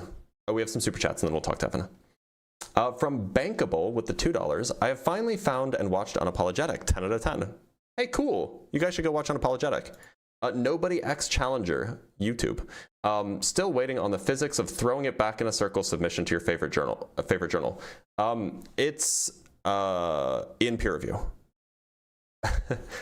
Christopher with the $5. I believe that in the universe, whether or not there is a God doesn't mean much. Oh, I already read this one. And I read that one too. I don't know why it's being laggy. By the way, before I bring on the next guest, make sure to consider signing up for the Discord. So if you go to discord.gg/Dr. Blitz, that's the Discord server. As long as you're 18 plus, come join us. There's a pretty active live chat now. We have a great admin named Lilith, who's been significantly improving the quality of the Discord server, so it's a cool place to be. Also, make sure to subscribe to both YouTube channels if you're not already. One of them is Dr. Blitz, one of them is Blitz PhD. The other one is Dr. Blitz Debunks. And third thing, if you want access to my debate notes, which I use on the regular, if you want access to my debate notes, then you should become a YouTube member or a Patreon member. It's like $4 or $5 a month or something. You get access to the notes that I use during my debates. It has like a whole bunch of, basically it's a compilation of like sources and facts and arguments and counter arguments that might be helpful for you if you're interested in this. And then final thing, just because somebody suggested I should, on Patreon, if you are like, and if you're not independently wealthy, you can ignore this. But if you're independently wealthy and for some reason you want to support, like you want to pretend that you're a medieval patron and like support like a wee little scientist like me by just like giving me money, there's like a super high tier called the Medici tier that you can like sign up for, and it's like super expensive, but I'll acknowledge you in my papers that I write and you'll get access to all of my stuff. So, you know, that's a thing that you could do, but it's irrelevant for most people. Anyway, let's bring on our next guest. Let's talk to Evan Hernandez. By the way, I just got my first Medici tier supporter, and they told me that I should advertise it more. That's why I'm doing it. Evan, how's it going? Hey, I was listening on YouTube, and I saw this debate you were having, and I had a couple things I'd like to add to your conversations. Yeah, sure. So do you believe in God? Yeah, I'm a Christian. Okay, so what would you say is like the most compelling argument you could offer me for the Christian theism being true?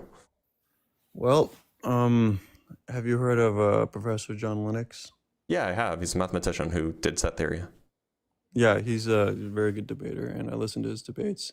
Mm-hmm. And he has a couple theories. He has a couple things that I thought I should bring up.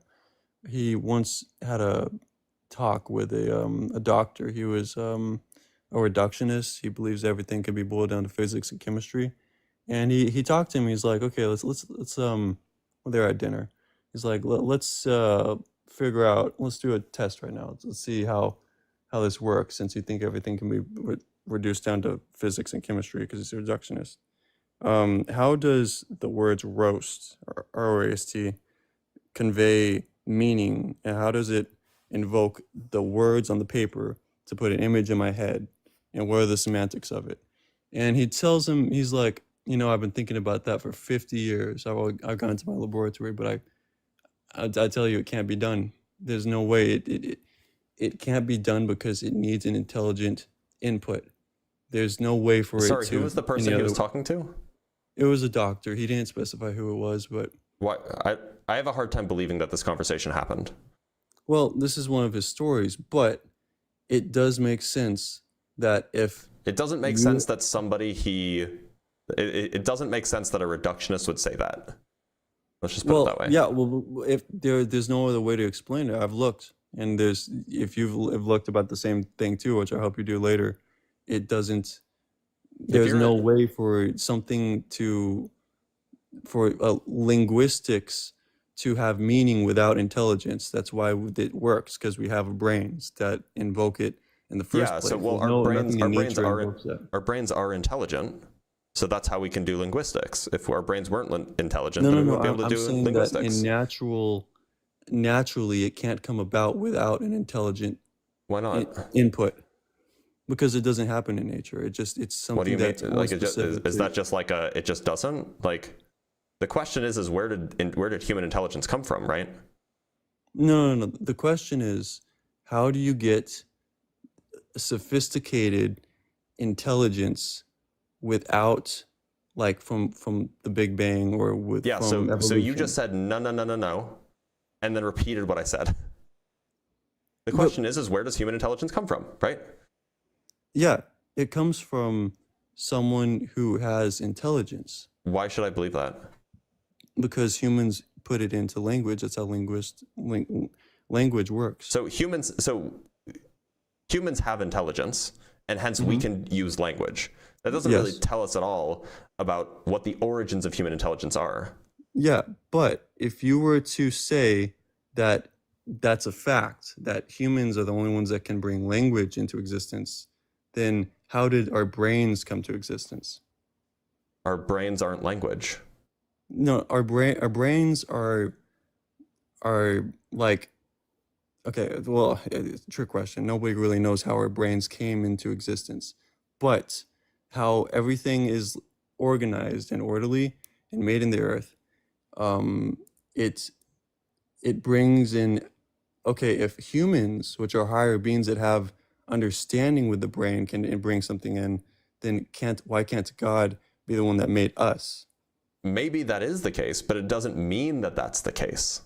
Just because we are intelligent and we can make things, it doesn't mean that we are also made by something intelligent. Now, maybe we are made by something intelligent, but it doesn't mean that we're made by something intelligent. That's just like an option. No, well, how else do you explain the genetic code? It's built out of typographic order, which It seems is like basically an like argument from linguistics. incredulity. No, it's not at all like linguistics. Yeah, it is. It's exactly what's the grammar? letters and numbers. What's the grammar? What do you mean? What's the grammar? Linguistics has grammar, right? Well, it works out in sequences of digits and codes. So how is that linguistics? Because it spells out what it needs to say in a language. No. So linguistics is not just a sequence of stuff that does things. That's not what linguistics is. That's not what language is. It doesn't have to be linguistics. Okay. But it works. Then what's the contention? Exactly. It works exactly like a language would work to tell certain things. But it doesn't. Languages have grammar. It doesn't work like that. It doesn't communicate meaning, right? It does. It invokes exactly what it needs to say throughout the language. It doesn't say anything. It doesn't convey meaning. It doesn't. There's a word for this. There's a notion that like it can talk about past, present, and future, and far away and close. It can't do that. It's just a sequence of chemicals. Like it doesn't. There's no grammar. There's no meaning. Okay. How is this like a language? From my understanding, the genetic code works like a language. But I guess your understanding is incorrect. It doesn't work to the extent of our English language, which would. What language does it work like? Well, if you have something that can evoke meaning through a sequence of letters or numbers or anything that chemically can say, like our voices use certain vibrations to make words that have meaning, then that's language enough for me, and that's I consider it in the same realm of whatever that is. Are muscles you don't language? Want to call it a language. Are muscles language?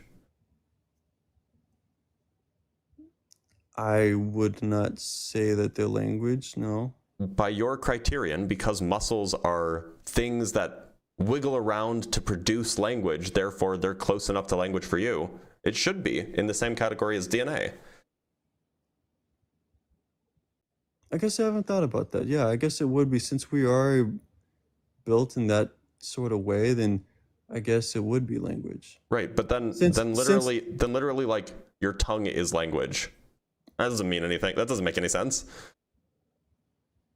Well, because it has intelligent meaning behind it, because it invokes No, something. the tongue doesn't have meaning behind it. It's not like a the tongue concept. is moved by the brain. So if I tell it to do something, then it will.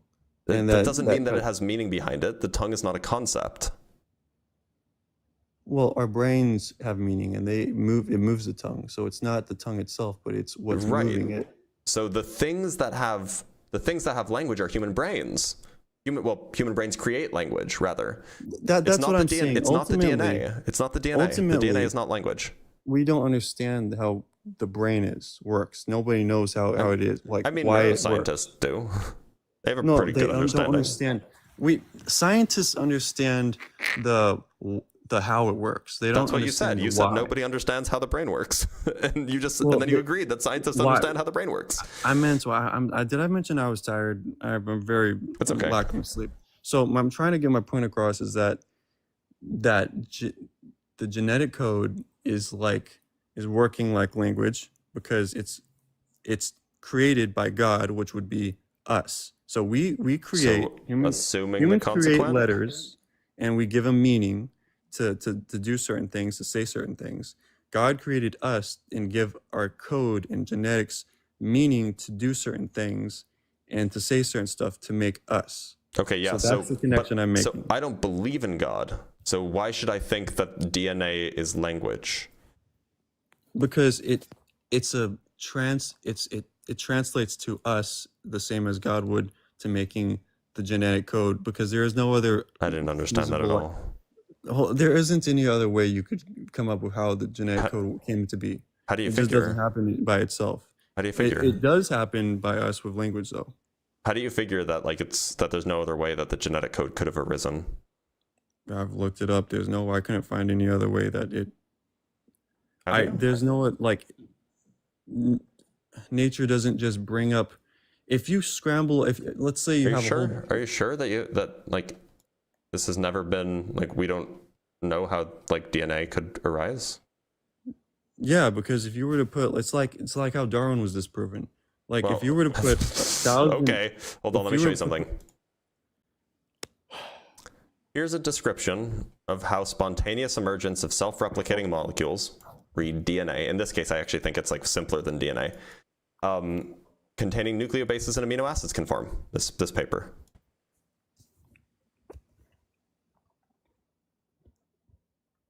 Okay.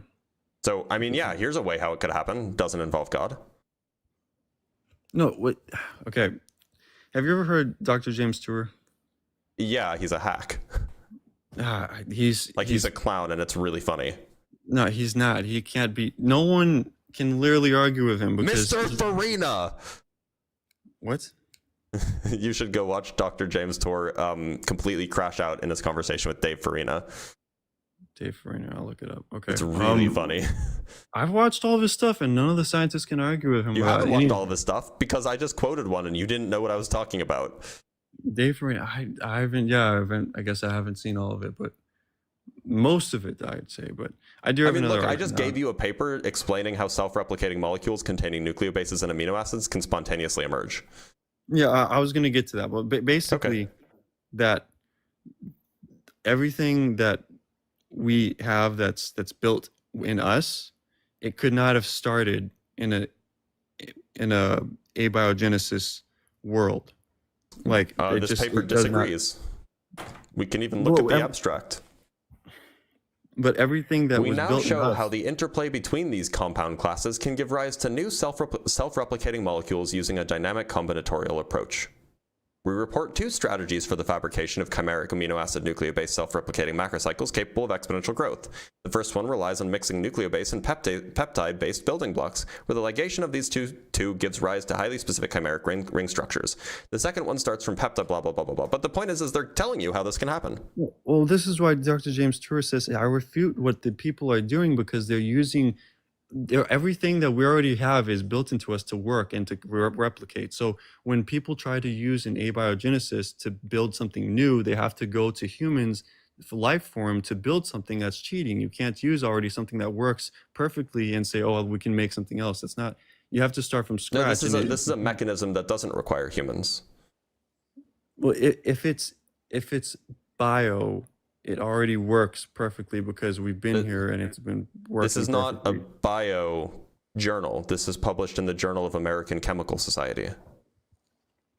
It is okay. It wouldn't be in. This is our body. prebiotic, right? It is. Really? Yeah. Well, nothing that isn't biotic helps our bodies to. I'm sorry. What do you think salt is? No, not helps our bodies. As in, like, nothing that James Stewart said this already. Nothing that isn't already in place that makes our body like our genetic code. It's made to work to help itself. Anything that's chemical outside doesn't help build it. It's just there to help work with it. This like paper disagrees. Can you pull it up again? Yeah. I'll screenshot this and look into it, but I'm pretty sure that that's amino acids.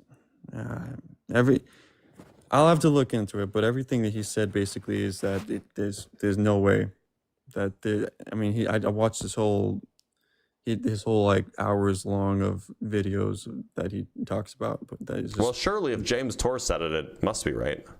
well, I mean, James Tour, famously not somebody who got his PhD in origins of life. James Tour, famously somebody who is an accomplished scientist as far as like metamaterials are concerned and inorganic chemistry is concerned, but knows nothing, at least has no expertise in the development of self-replicating molecules from prebiotic chemicals. That guy, right? well, from what I've seen, I've watched a lot of his stuff. He's pretty spot on. So I mean, I guess we Have you disagree there. checked? Yeah, I mean, I've looked, I've researched him a lot. I've seen what No, other not people him. say Have you about him. checked the things that he says and checked if they're true? From my understanding of what he's saying, it all seems pretty true. Like, Right, the but fact have you that checked that they're true? no one's been able to like refute what he says. Have you? I'm sorry, that doesn't answer my question. Have you checked that they're true? No, I haven't. Have you like fact checked gone through him? the science myself, but So then you don't know if it's true. well, I haven't seen anything to prove him that's not I true. just showed you something. Well, okay. Well, we can move on because I'm not getting Okay. anywhere here. So, Okay. all right. But anyway, so you don't find it compelling at all that about the brain and the relation to the linguistics, which would be the same thing as the genetic code. You don't find that compelling? No, not at all. I don't think that the genetic code has really anything in common with linguistics. Okay, I'm gonna look that up too. I mean, I swear there's some definitions out there that will correlate. But all right, okay. Second thing, how? Oh, where'd he go? When you minimize the app, I can't hear you, by the way. Oh shoot, my notes. Hold on. Okay, let me try to do it without my notes. And let's see. Have you heard what about the exponential growth in humans? What about that? Have you heard about that? What about it? Oh, yes. You're going to say that if we assume the growth rate of the human population for the last 500 years or something is consistent back in time, then we wind up at 8 people 4,000 years ago or something like that, right? How do you not agree with that? That's like Because it's false. It's It's straight up false. We'll do okay. it live. All right, let's go to our world in data. Population growth. So how many years do you want to go back in order to find the population growth? The Bible says that the flood was. No, I mean, because we want 4,300. to look up what the population growth is, right? At a certain time. So when do you want to grab the population growth from? Like, do you want to you want to assume constant population growth from when until now?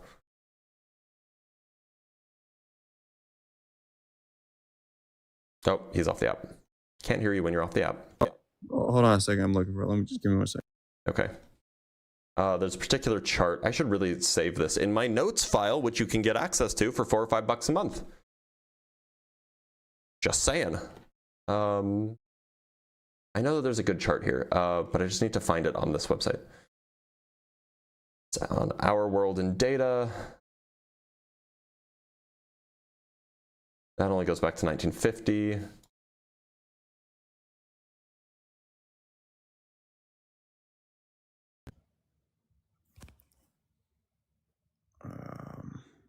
I don't have the exact date on there. Found it. Okay, so why don't we go back to the year 0, right? I already have. Let me write. Let me just. Okay, yeah, sure.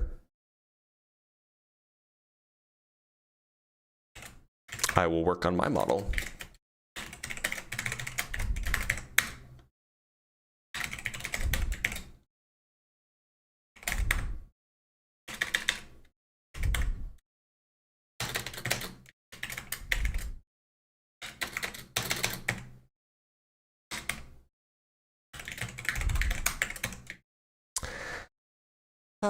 I've done this before. That's why I know it doesn't work.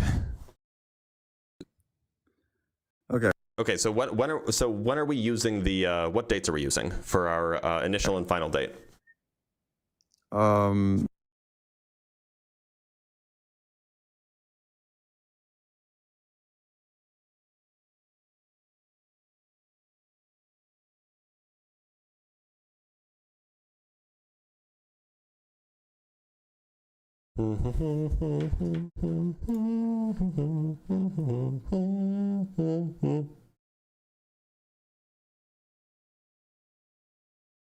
All right. Well, here's what we can do. We can just work with it. Well, we will. What most people cite is they cite the year 2. They cite the year 0. So if we look at the year 0, I'm getting this data from Our World in Data. If we look at the year 0, the population was 232.27 million. Welcome back. Did you pick your starting and ending dates? Wait, did you hear me? No, I can't hear you when you're off the app. Oh shoot! Oh dang it. Okay, hold on. So my thing was, it was 4,300 years ago, and 70 something roughly. So I just rounded out to 4,300 since the flood to today, which is 7 billion people. And if you double it every 120 years. Oh, so we want to double every 120 years? Yeah, just simply double it every 120 years. So 2 to the t over 120 is what we want to do. And so then what's our population today? 7. Our population today as of 2023 is 8.09 billion. So it's 8.09 times 10 to the 9th. So we're going to have it double every 120 years, and then we're going to solve for our growth function. And so we get that A is 68,090. So we have so we want to redefine this as 68,090 times 2 to the t over 120. Great. Okay. So now we can just plug in P of 0. Let's see if this is correct. If we double every 120 years at a constant rate, and we have a population of just over 8 billion in 2023, then at the year 0, this is, about 2,000 years ago, we should have a population of 68,000. Now let's just double check this. Let's just check if that's true. We can go to Our World in Data, which is a lovely website. Where is it? Here we go. Our World in Data. If we go to the year 0, it's supposed to have a population of 232.27 million. So it seems like if we doubled in population every 120 years, then it seems like we would get the wrong answer for how big the population was 2,000 years ago. So that growth rate is incorrect. Oh, okay. Here's one that works from what I understand. So put in 3 billion people in 19. Okay, we're doing it again. So we have 3 billion in 1964. So 3 billion in 1964. We want 3, and let's just double check. Is that actually true?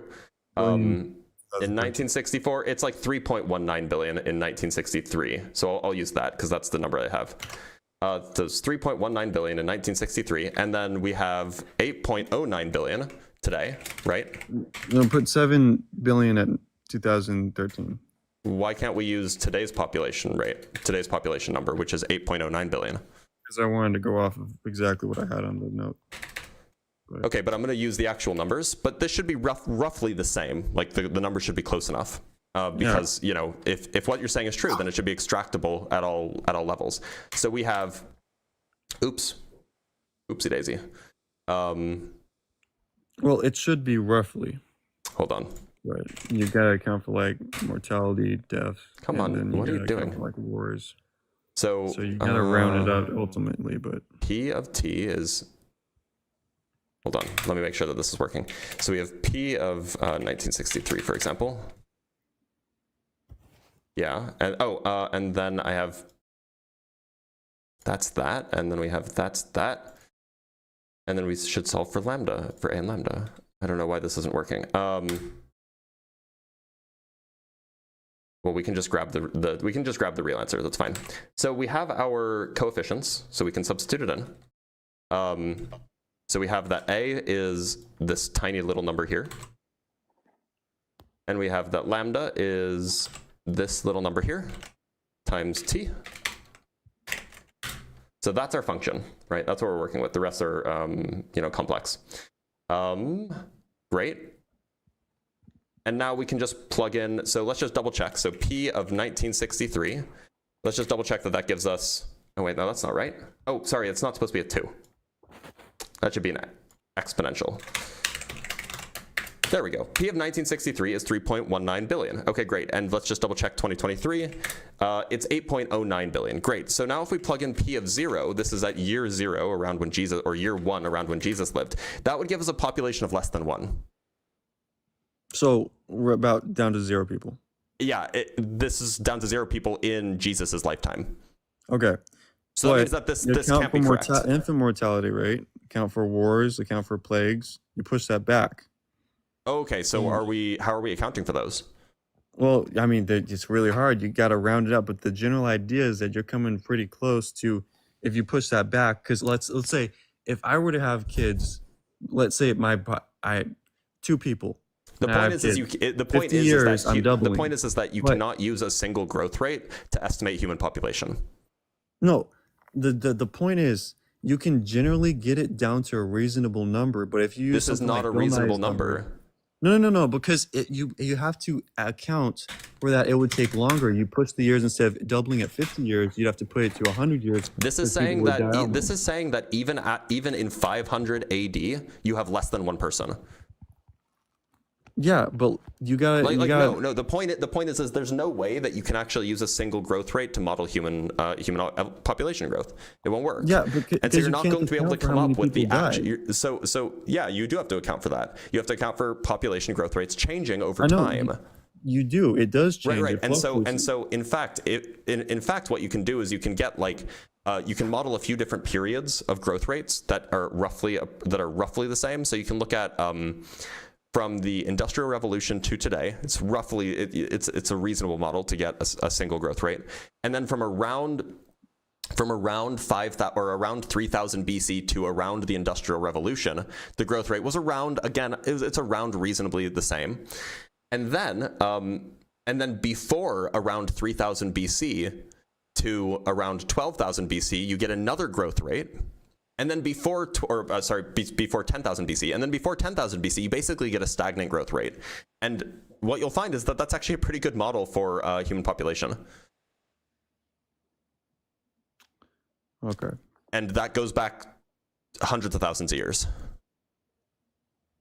Well, from what I understand about exponential growth, if you were to go back to caveman days, even like if you go down tens of thousands, it gets really big. You'd have the amount of people. Only if you assume you have a fixed population growth rate. Atoms. Only if you assume that there's a fixed population growth rate. But if the population had a basically 0 growth rate between, say, 300,000 be BC zero. and 10,000 BC, then no, you would not see a huge But it's population. impossible to be zero. Nothing Why? in the no bacteria does that. No animals do that. It's never zero. That's just not. Sure, it is. It's called when a population is at the carrying capacity of its environment. Look up carrying capacities. It's really well studied. Look, Yeah, Evan, I gotta run because I'm like 10 minutes over my live stream. I have stuff to do. I have to drop my cat off at the vet. But you should go look at the debate between James Tora and Dave Farina. It's very funny. Thank you so much for being here, Evan. Though, sorry to cut you off mid sentence. I just do gotta run. Look, so you guys should go join the Discord server and make sure to pay attention to the other things. Don't worry, the kitty cat is fine. It's just a regular annual checkup. We just got to make sure that she's okay. I will see you guys tomorrow for Ask a Physicist. Until then, make sure to go check out the YouTube channel, Dr. Blitz Debunks. It has a lot of good debate content. There will be more posted in the next few days. Probably one that will be posted tomorrow, and then one that will be posted every day ad perpetuum. So I will see you guys tomorrow for Ask a Physicist. Otherwise, I'll catch you guys whenever I catch you. Take care, everybody. Live long and prosper.